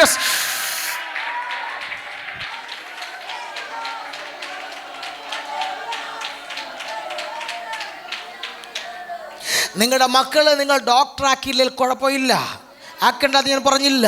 നിങ്ങളുടെ മക്കളെ എഞ്ചിനീയർ ആക്കിയില്ലേ കുഴപ്പമില്ല, ആക്കേണ്ടത് ഞാൻ പറഞ്ഞില്ല. പക്ഷെ അതിനേക്കാളൊക്കെ വലുത് നിങ്ങളുടെ മക്കൾക്ക് പരിശുദ്ധാത്മാവിനെ പരിചയപ്പെടുത്തി കൊടുക്കുക. പരിശുദ്ധാത്മാവിനെ പരിചയപ്പെടുത്തി കൊടുക്കുക. ഇതിനകത്തിരുന്ന ആത്മാവിനെ സ്വാഗതം ചെയ്യുന്നവരുണ്ടെങ്കിൽ നിന്റെ കാലം കൊണ്ട് തീരത്തില്ല.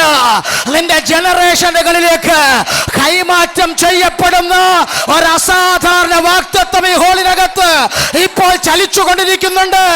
അവന്റെ പേരാണ് പരിശുദ്ധാത്മാവ്. നിങ്ങളുടെ സഭയ്ക്കകത്ത് അവന്റെ കാലം ആരംഭിക്കുന്നു.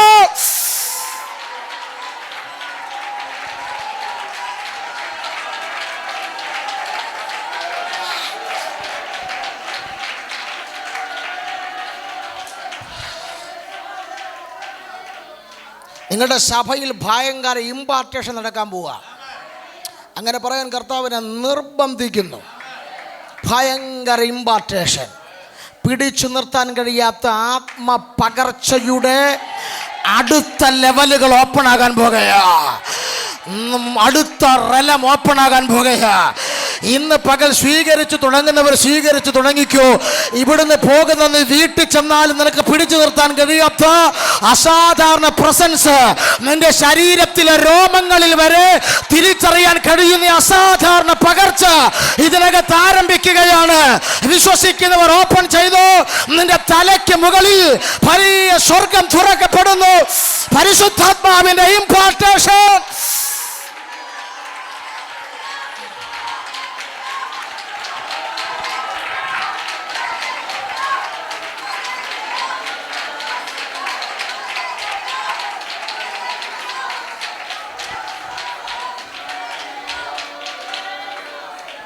സ്തോത്രം.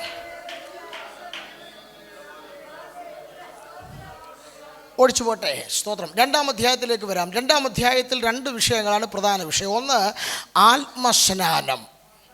1-ാം അധ്യായത്തിൻ്റെ ആദ്യത്തെ 4 വാക്യങ്ങളിലെ പ്രധാന വിഷയം 2-ാം അധ്യായത്തിൻ്റെ ആദ്യത്തെ 4 വാക്യങ്ങളിലെ പ്രധാന വിഷയമാണ് ഹോളി സ്പിരിറ്റ് ബാപ്റ്റിസം. എന്ത്? ആത്മസ്നാനം. ന്യൂമറ്റോളജിയിൽ 5 കാര്യങ്ങളാണ് പഠിക്കാനുള്ളത് പരിശുദ്ധാത്മശാസ്ത്രത്തിൽ. 1 ആത്മസ്നാനം, 2 ആത്മനിറവ്, 3 ആത്മാഭിഷേകം, 4 ആത്മാവിൻ്റെ മുദ്ര, 5 ആത്മാവിൻ്റെ അച്ചാരം. ഇത് 5 ആയതുകൊണ്ട് 5 ആയിട്ട് തന്നെ പഠിക്കണം. എന്നാലേ പരിശുദ്ധാത്മാവിനെ കുറിച്ച് എന്തെങ്കിലുമൊക്കെ മനസ്സിലാവും. സ്തോത്രം. കാരണം ഈ 5 കാര്യങ്ങളിൽ 4 കാര്യം ലൈഫിൽ ഒരിക്കലേ സംഭവിക്കൂ. ആത്മസ്നാനം ലൈഫിൽ ഒരിക്കലേ സംഭവിക്കൂ. ആത്മസ്നാനത്തിൻ്റെ പ്രത്യക്ഷ അടയാളമാണ് അന്യഭാഷ. ആത്മാഭിഷേകം ലൈഫിൽ ഒരിക്കലേ സംഭവിക്കൂ. ആത്മാവിൻ്റെ മുദ്ര ലൈഫിൽ ഒരിക്കലേ സംഭവിക്കൂ.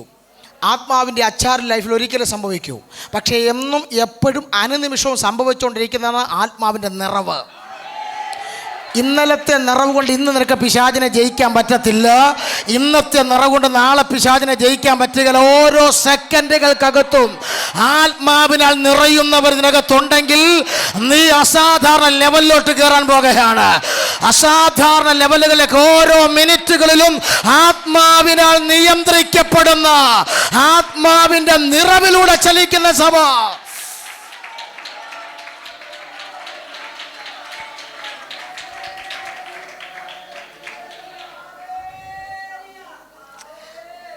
ആത്മാവിൻ്റെ സ്നാനം, ആത്മസ്നാനത്തിൻ്റെ പ്രത്യക്ഷ അടയാളമാണ് അന്യഭാഷ. അവിടെ ഒരു പദം പറയുന്നുണ്ട്, അവർ അന്യഭാഷയിൽ സംസാരിച്ച് നിർത്തിയെന്നാണോ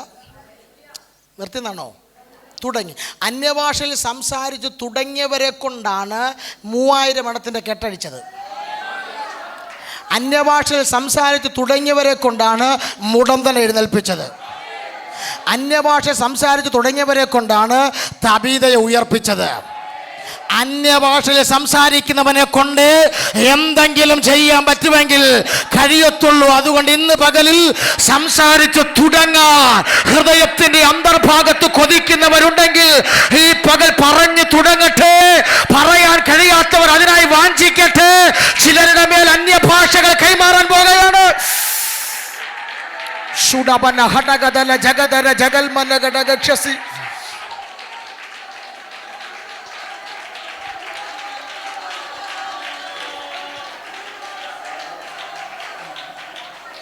ഞാൻ ഈ ഭാഗം വായിച്ചപ്പോൾ കർത്താവിനോട് പറഞ്ഞു, ഈ അന്യഭാഷയെക്കുറിച്ച് ഇങ്ങനെ കർത്താവിനോട് പറഞ്ഞിട്ട് ഏതേലും തോട്ടത്തിൽ എന്താ സംഭവിച്ചത്? ഹൗവ പറഞ്ഞത് പാമ്പിന് മനസ്സിലായി, പാമ്പ് പറഞ്ഞത് ഹൗവായ്ക്ക് മനസ്സിലായി. കോൺവെർസേഷൻ പ്രോബ്ലം ഇല്ല, ഉണ്ടോ? No no no. ഹൗവ പറഞ്ഞത് പിശാചിന് മനസ്സിലായി, പാമ്പിന് മനസ്സിലായി. പാമ്പ് പറഞ്ഞത് ഹൗവായ്ക്കും കോൺവെർസേഷൻ പ്രോബ്ലം ഇല്ല. സ്തോത്രം. ഉണ്ടോ? ഇല്ല. അതേസമയം നിങ്ങളുടെ ചർച്ചിനകത്ത് 50 പേരുണ്ടെന്നിരിക്കട്ടെ, 50 പേർക്കും 50 ഭാഷയാണെങ്കിൽ സഭ വല്ല പ്രശ്നമുണ്ടോ? ഇല്ല. ഉണ്ടോ? ഇല്ല. എന്നാണ് വിശേഷം എന്ന് ചോദിക്കുമ്പോൾ അവർ പറയും മത്തിക്ക് ഇന്ന് കിലോ 60. മനസ്സിലാകുന്നില്ലല്ലോ, പിന്നെന്തോ പ്രശ്നം വരാൻ കാര്യം ഭാഷ ഒന്ന് വരുമ്പോഴാണ്. അതാ കൊണ്ട് കർത്താവ് കലക്കിക്കളഞ്ഞേ, ഭാഷ കലക്കിയില്ലേ പണ്ട്.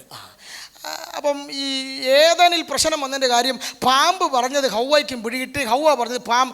ദൈവം അന്ന് തീരുമാനിച്ചു ഈ പിശാചിന് മനസ്സിലാകാത്തൊരു ഭാഷ എൻ്റെ ജനത്തിന് കൊടുക്കണം.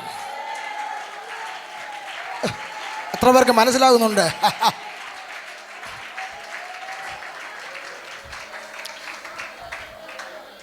നിങ്ങൾ ആരാധനയ്ക്ക് വന്നുകൊണ്ടിരിക്കുമ്പോഴൊക്കെ പിശാച് നിങ്ങൾ വിളിക്കുമ്പം ബെല്ലടിക്കുന്നുണ്ട്. പക്ഷെ ഇവിടെ വന്നിരുന്ന് നിങ്ങൾ ആത്മാവിൽ അന്യഭാഷ പറഞ്ഞ് ആരാധിക്കാൻ തുടങ്ങുമ്പോൾ പിശാച് നിങ്ങൾ വിളിക്കുമ്പം നിങ്ങൾ വിളിക്കുന്ന സബ്സ്ക്രൈബർ പരിധിക്ക് കിട്ടുന്നില്ല പുള്ളിക്ക്. എന്നാ കിട്ടാതെന്നറിയാമോ? പിശാച് ലോകത്തിലെ എല്ലാ ഭാഷയും പുള്ളി ട്രാൻസ്ലേറ്റ് ചെയ്യും. ലോകത്തിൽ എത്ര ഭാഷയുണ്ടോ അത് മൊത്തം സാത്താൻ ട്രാൻസ്ലേറ്റ് ചെയ്യും. പിശാചിന് മനസ്സിലാകാത്ത ഒറ്റ ഭാഷയുള്ളൂ, അതാണ് നീ പറയുന്ന അന്യഭാഷ. സ്തോത്രം.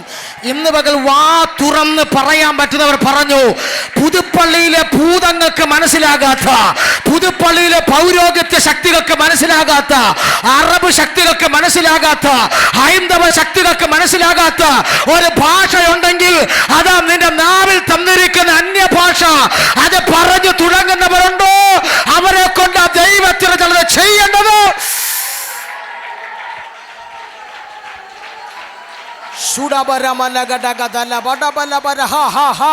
ആരുടെയൊക്കെ നാമെ പരിശുദ്ധാത്മാവ് തൊടുന്നുണ്ട്.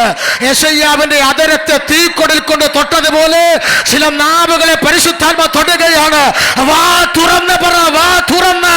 നിന്റെ അന്യഭാഷ കേട്ട് ഇവിടുത്തെ പിശാച് ഭയപ്പെടാൻ പോകുകയാണ്. നിന്റെ അന്യഭാഷ കേട്ട് ഇവിടുത്തെ ദുർഭൂതങ്ങൾ ഭയപ്പെടാൻ പോകുന്നു.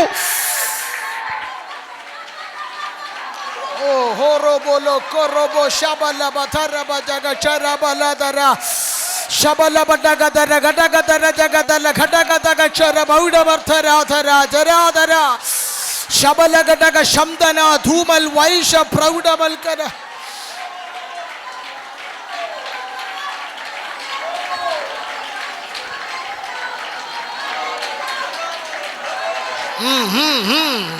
റിലീസ്. യേശുവിന്റെ നാമത്തിൽ റിലീസാകട്ടെ, റിലീസാകട്ടെ. പുതിയ ഭാഷകൾ കഴിഞ്ഞ ആഴ്ച പറഞ്ഞതല്ല. ചിലരുടെ നാവിൽ പുതിയ ഭാഷകൾ ദൈവാത്മാവ് തരികയാ. ചിലതിനെ ചൊല്ലി അടിക്കാനുള്ള പുതിയ ഭാഷകൾ ചില നാവിന്മേൽ ഇപ്പോൾ ദൈവാത്മാവ് കൈമാറും. Receive, receive your new tongues. പുതിയ ഭാഷയുടെ കൈമാറ്റങ്ങൾ ചിലരുടെ മേൽ പുതുക്കപ്പെടുന്നു. ഇന്ന് പകലിൽ ഓരോ ദുരാത്മാവിനും മനസ്സിലാകാത്ത ഭാഷ ദൈവം നിനക്ക് ഈ പകൽ കൈമാറുകയാണ്.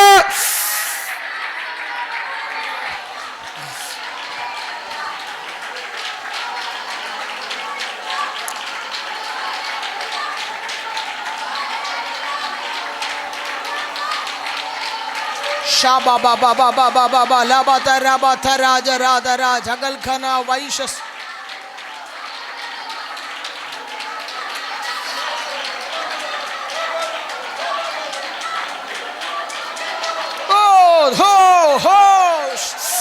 New tanks. Rabala mana tara tara tara tara. ഉഡിബി ഗബല മനബല ബൗഷബൽ ഗന സൈന്ദൽ വൈഡൽ കൗഡ സൈദൽ റബല ധുമൻമന സൈന്ധമന ജുഡിയാസേ. യേശു ക്രിസ്തുവിന്റെ നാമത്തിൽ പുതിയ ഭാഷകളുടെ പകർച്ച വെളിപ്പെടട്ടെ. പുതിയ ഭാഷകളുടെ പകർച്ച വെളിപ്പെടട്ടെ. സഹോദരന്മാരുടെ മേൽ, സഹോദരിമാരുടെ മേൽ, കൊച്ചു കുഞ്ഞുങ്ങളുടെ മേൽ പുതിയ ഭാഷകളുടെ കൈമാറ്റം, ഒരു റിന്യൂവൽ വെളിപ്പെടട്ടെ.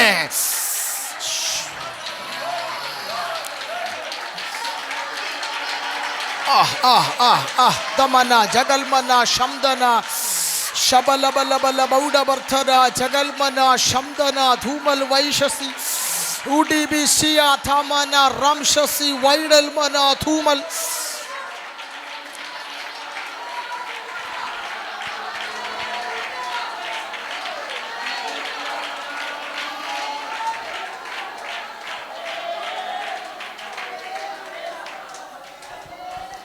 അന്യഭാഷ പറഞ്ഞ ആളുകളെ മാളികമുറിൽ കൂടിയിരുന്നവർ കളിയാക്കി. ഇന്നും അന്യഭാഷ പറയുന്നവന് കളിയാക്കലുണ്ട്. കളിയാക്കുന്നവന് കളിയാക്കും, നീ മൈൻഡ് ചെയ്യരുത്. സ്തോത്രം.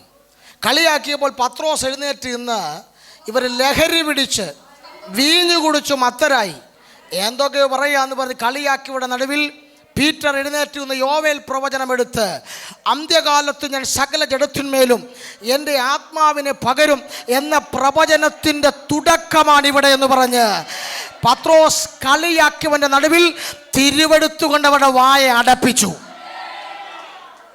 കളിയാക്കിയവർക്കുള്ള മറുപടി പോസ്റ്റിട്ടല്ല, തിരുവെടുത്തുകൾ കൊണ്ട് വായടപ്പിക്കണം.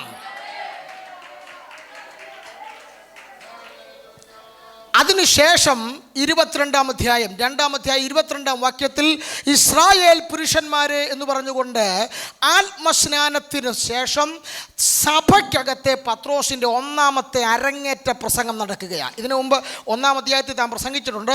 അത് സഭയ്ക്കകത്തെ പ്രസംഗം. സഭയുണ്ടായത് 2-ാം അധ്യായത്തിലാണ്.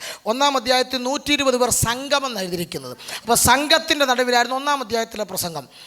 പക്ഷേ 2-ാം അധ്യായത്തിൽ ആത്മസ്നാനം ഉണ്ടായപ്പോൾ സംഘം സഭയായി. ആത്മാവില്ലാത്തതിന് എല്ലാ സംഘമെന്നേ പറയൂ. ആത്മാവ് വരുമ്പോഴേ സംഘം സഭയാകത്തുള്ളൂ. സ്തോത്രം. അവരുടെ നടുവിൽ എഴുന്നേറ്റ് നിന്നൊരു പ്രസംഗം നടത്തി. ആ പ്രസംഗത്തിലെ പ്രസക്ത ഭാഗമാണ് നമ്മൾ വായിച്ച കുറുവാക്യം. മരണത്തിന് അവനെ പിടിച്ചു വെക്കുന്നത് അസാധ്യമായിരുന്നു. സ്തോത്രം. മരണത്തിന് അവനെ പിടിച്ചു വെക്കുന്നത്, നിങ്ങൾ ഓർത്തു നോക്കണം, ആരെ പിടിച്ചു വെക്കുന്നത്? സ്തോത്രം. മരണത്തിന് അവനെ പിടിച്ചു വെക്കുന്നത് അസാധ്യമായിരുന്നു. ഇന്നലകളിൽ മരണം പിടിച്ചു വെച്ച പലരെ മരണത്തിൽ നിന്ന് വിടുവിച്ചവനെയാണ് ഇന്ന് മരണം പിടിച്ചത്. കേട്ടോ? 42 മാസത്തെ 3.5 വർഷത്തെ ഐകിക ശുശ്രൂഷയിൽ മരണം പിടിച്ച 3 പേരെ മരണത്തിൻ്റെ ഹസ്തത്തിൽ നിന്ന് വിടുവിച്ചവനാണ് യേശു.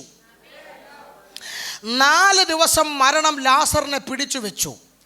വിധവയുടെ മകനെ 1 ദിവസം പിടിച്ചു വെച്ചു. യായിറോസിൻ്റെ മകളെ ചില മണിക്കൂറുകൾ പിടിച്ചു വെച്ചു. മരണം പിടിച്ചവരെയൊക്കെ മരണത്തിൻ്റെ കയ്യിൽ നിന്ന് റിലീസ് ചെയ്ത യേശുവിനെ ഇപ്പോൾ അതേ മരണം പിടിച്ചു. ഒരു ദൂത് ഞാൻ ആത്മാവിൽ പറയുന്നു, നീ പ്രാർത്ഥിച്ച് ഇന്നലകളിൽ അഴിച്ച ചില വിഷയങ്ങൾ നിനക്കു നേരെ അടങ്ങാ പകയോടെ പണമുയർത്തി കയറി വരുമ്പോൾ അതിനെ ആത്മമണ്ഡലങ്ങളിൽ വെട്ടി ജയിക്കാൻ ഉയരത്തിലെ കൃപ പ്രാപിക്കുന്നവർക്കായി ഇന്ന് പകൽ ഞാൻ ദൈവത്തിന് സ്തോത്രം ചെയ്യുന്നു. നീ പ്രാർത്ഥിച്ചഴിച്ചത്, നീ പ്രാർത്ഥിച്ച് വെട്ടിയ ചിലത് നിനക്ക് നേരെ കയറി വരുന്ന സമയമുണ്ട്.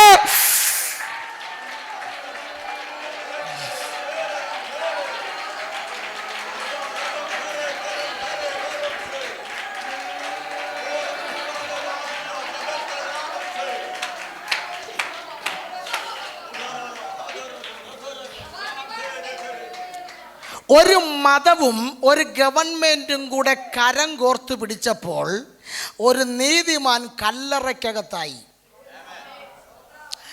ലോകത്തിൽ ഒരിക്കലും തമ്മിൽ ചേരാത്ത ഒരു യഹൂദ മതവും ഒരു റോമൻ ഗവൺമെൻറ്റും കൂടെ തമ്മിൽ കൈകോർത്തപ്പോൾ ഒരു നീതിമാൻ കല്ലറയ്ക്കകത്തായി. സഭയോടൊരു ദൂത് ഞാൻ ആത്മാവിൽ കൈമാറുന്നു.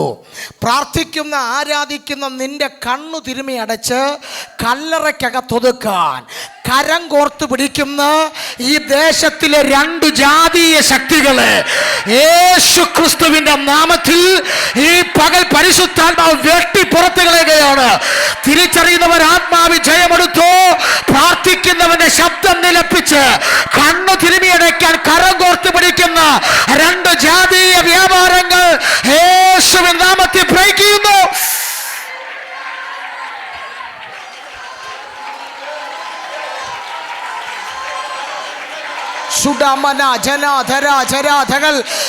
കൃപ പ്രാപിച്ചവർ ആത്മാവി ജയമെടുത്തു. ഇന്ന് പകലിൽ അവന്റെ അവസാനത്തെ ഡേറ്റ് ആണ്, അവന്റെ അവസാനത്തെ മണിക്കൂറാണ്. പരിശുദ്ധാത്മാവ് അതിനെ നിരോധിക്കുന്ന പകൽ.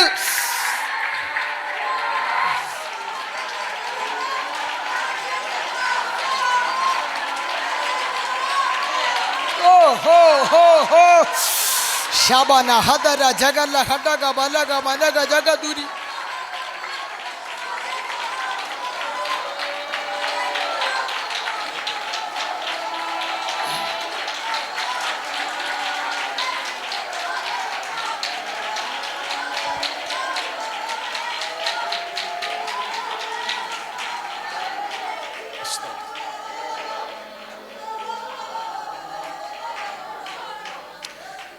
യേശു കല്ലറയ്ക്കകത്ത് 3 ദിവസമായി കല്ലറയ്ക്കകത്തായി.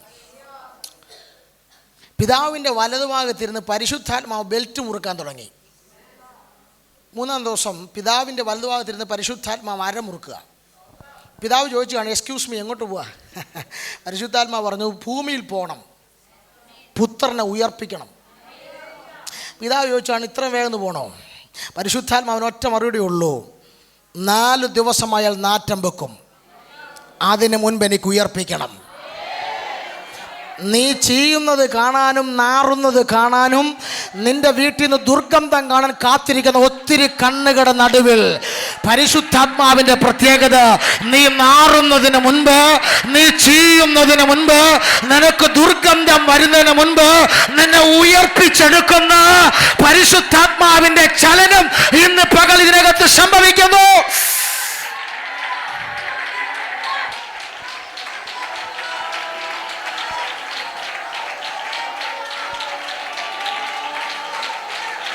ഓ ഠമന ജഗര ജഗൽക്കന.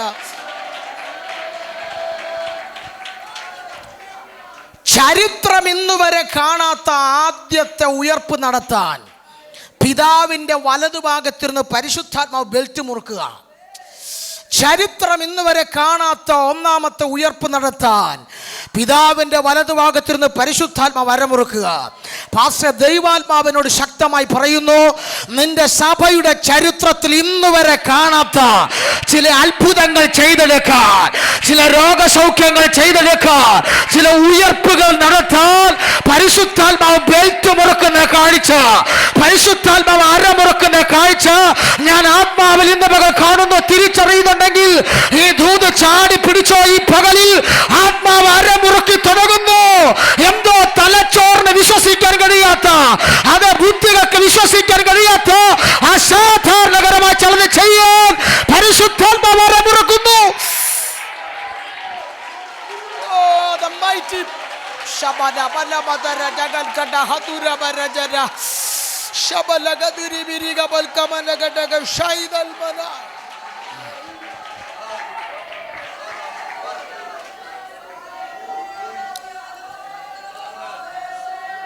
മൂന്നാം ദിവസം കല്ലറയിലോട്ട് വന്നിറങ്ങി. അതാണ് എഫെസ്യ ലേഖനം 1:20. അങ്ങനെ അവൻ ക്രിസ്തുവിലും വ്യാപിച്ചു. ആരെ? പരിശുദ്ധാത്മാവ് ക്രിസ്തുവിലും വ്യാപിച്ചു. സ്തോത്രം. വ്യാപിച്ചെന്ന് പറയുമ്പോൾ ഞാനിങ്ങനെ ചിന്തിച്ചു, കല്ലറയിലോട്ട് വന്ന് യേശുവിൻ്റെ കയ്യിലൊരു പിടുത്തം. അങ്ങനെ തന്നെ തെളിയിച്ചേർന്നോ? പറഞ്ഞുതരാം, കേട്ടോ. യേശുവിൻ്റെ കയ്യിൽ പിടിച്ചു. ഈ പിടി എപ്പോഴാ വിട്ടെന്നറിയാവോ? പരിശുദ്ധാത്മാവ്.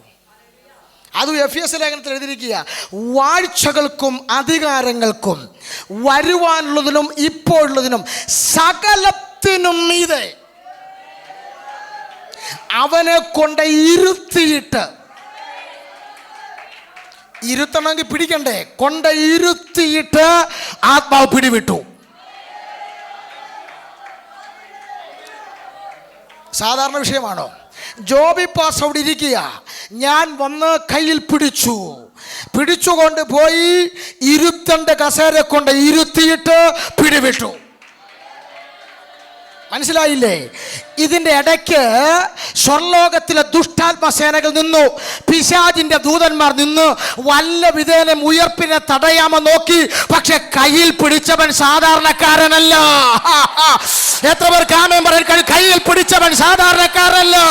തൃത്വത്തിൽ മൂന്നാമനായ പരിശുദ്ധാത്മാവ് നിന്റെ കരത്തിൽ പിടിച്ചിട്ടുണ്ടെങ്കിൽ നിന്റെ ഇരുത്തലെടുത്തുകൊണ്ട് ഇരുത്താതെ, എത്തിക്കലെടുത്തുകൊണ്ട് എത്തിക്കാതെ അവൻ പിടിവിടുന്ന ദൈവമല്ലോ. ഓ ശബന ജഗന ധുമന വൈഡമന ഘടകക്ഷസി അബ്ദുൽ വൈഡ പ്രൗഢമാന ധൂമൽ കമന ഗക്ഷസി അദുര പ്രൗഢമക്ഷംതല പ്രൗഢമൽ മനജാന ഗക്ഷസി.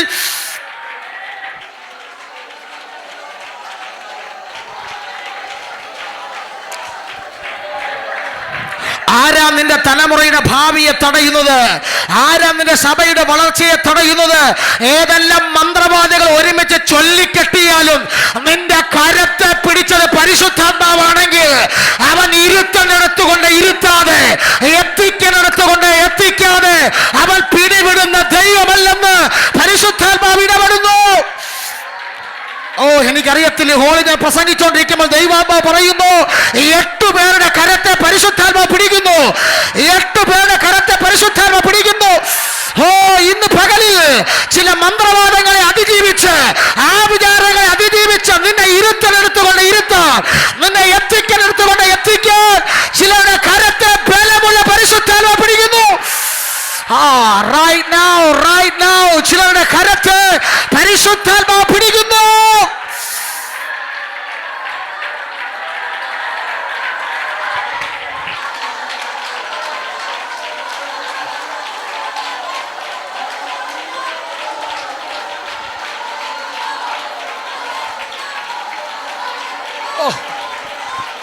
ഞാൻ നല്ല വെളിപ്പാടിൽ കണ്ടുകൊണ്ടാ പറയുന്നത്. 8 പേരുടെ കരത്തെ പരിശുദ്ധാത്മാവ് പിടിക്കുന്നു. അത് ഞാനായിരിക്കണമെന്ന് പ്രാർത്ഥിച്ചോ. ഈ യോഗം കഴിഞ്ഞ് നീ വീട്ടിൽ ചെല്ലുമ്പോൾ നിന്റെ ഭാവിയെ കെട്ടിയവന്റെ കെട്ടുപോട്ടും. നിന്റെ കരത്തെ പിടിച്ചത് സാധാരണക്കാരനല്ല, തൃത്വത്തിൽ മൂന്നാമനായ പരിശുദ്ധാത്മാവ് നിന്റെ വലകരത്തെ പിടിക്കുന്ന നിമിഷവും നിന്റെ ഭാവിയെ കെട്ടിയ മുഴുവൻ കെട്ടും ഈ നിമിഷം പൊട്ടി മാറുകയാണ്. നിന്നെ ഇരുത്തനെടുത്തുകൊണ്ട് ഇരുത്താൻ, നിന്റെ തലമുറയെ ഇരുത്തനെടുത്തിരുത്താൻ, നിന്റെ സഭയെ എത്തിക്കലെടുത്തുകൊണ്ട് എത്തിക്കാൻ അവൻ വലങ്കരത്തിൽ പിടിക്കുന്നു.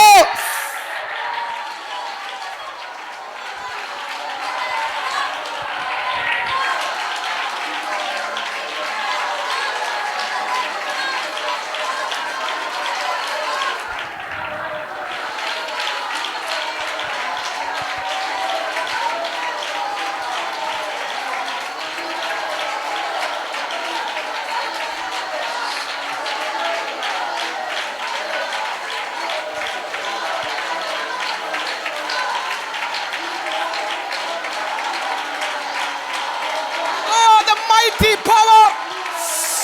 Oh, the mighty power, mighty power. പുനരുത്ഥാനത്തിന്റെ ശക്തി, പുനരുത്ഥാനത്തിന്റെ ശക്തി ഈ ഹോളിനകത്ത് ചലിക്കുന്നു. വിശ്വസിക്കുന്നവർക്ക് വേണ്ടി വ്യാപരിക്കുന്ന പുനരുത്ഥാനത്തിന്റെ ശക്തി ചലിക്കുന്നു. ചിലരുടെ രോഗങ്ങളൊക്കെ സൗഖ്യമാകുകയാണ്. ഈ ഹോളിൽ രോഗസൗഖ്യത്തിന്റെ ആത്മാവ് ചലിക്കുന്നുണ്ട്. വിശ്വസിച്ച് പ്രാപിച്ചുകൊള്ളുക. പുനരുത്ഥാനത്തിന്റെ ശക്തി ചിലരുടെ മൺകൂടാരങ്ങൾ receive.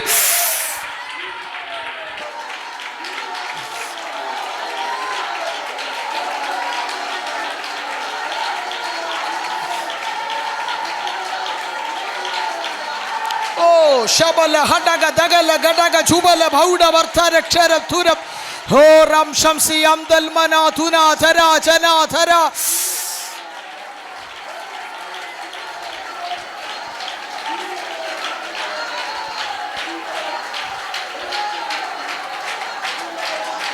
Oh the power, oh the mighty power.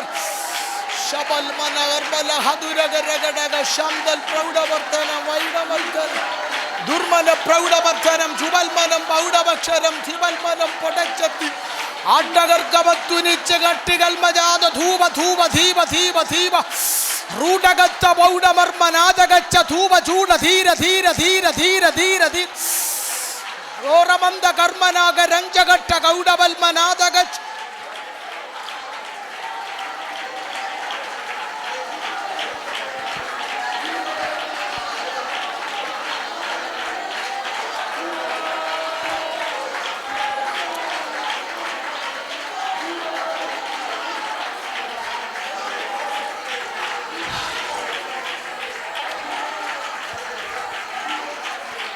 Jesus.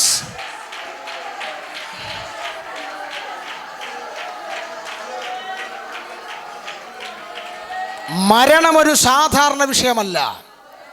മരണം പിടിച്ചു വെച്ചാൽ മനുഷ്യൻ നിസ്സഹായ അവസ്ഥയിലാകും. പോലീസ് ഹോൾഡ് ചെയ്ത് വെച്ചാൽ കോടതിയെ കൊണ്ട് റിലീസ് ചെയ്യിക്കാം. കോടതി ഹോൾഡ് ചെയ്ത് വെച്ചാൽ ഇന്ത്യൻ രാഷ്ട്രപതിയെ കൊണ്ട് വേണമെങ്കിലും അത് റിലീസ് ചെയ്യാം. പക്ഷെ മരണം പിടിച്ചാൽ ഒരു പാസ്റ്ററിനും നിന്നെ റിലീസ് ചെയ്യാൻ കഴിയില്ല. പക്ഷെ ഒരു കാര്യം ഞാൻ ഉറപ്പിച്ചു പറയുന്നു, യേശു ക്രിസ്തുവിനെ പിടിച്ചു വെക്കുന്നത് മരണത്തിന് അസാധ്യമായിരുന്നെങ്കിൽ നിന്നെയും പിടിച്ചു വെക്കാൻ ഒരു ശക്തിക്കും കഴിയില്ല. എന്താ കാര്യമെന്ന് ചോദിച്ചാൽ ഒറ്റ കാരണം, യേശുവിനെ മരിച്ചവരിൽ നിന്ന് ഉയർപ്പിച്ചവന്റെ അതേ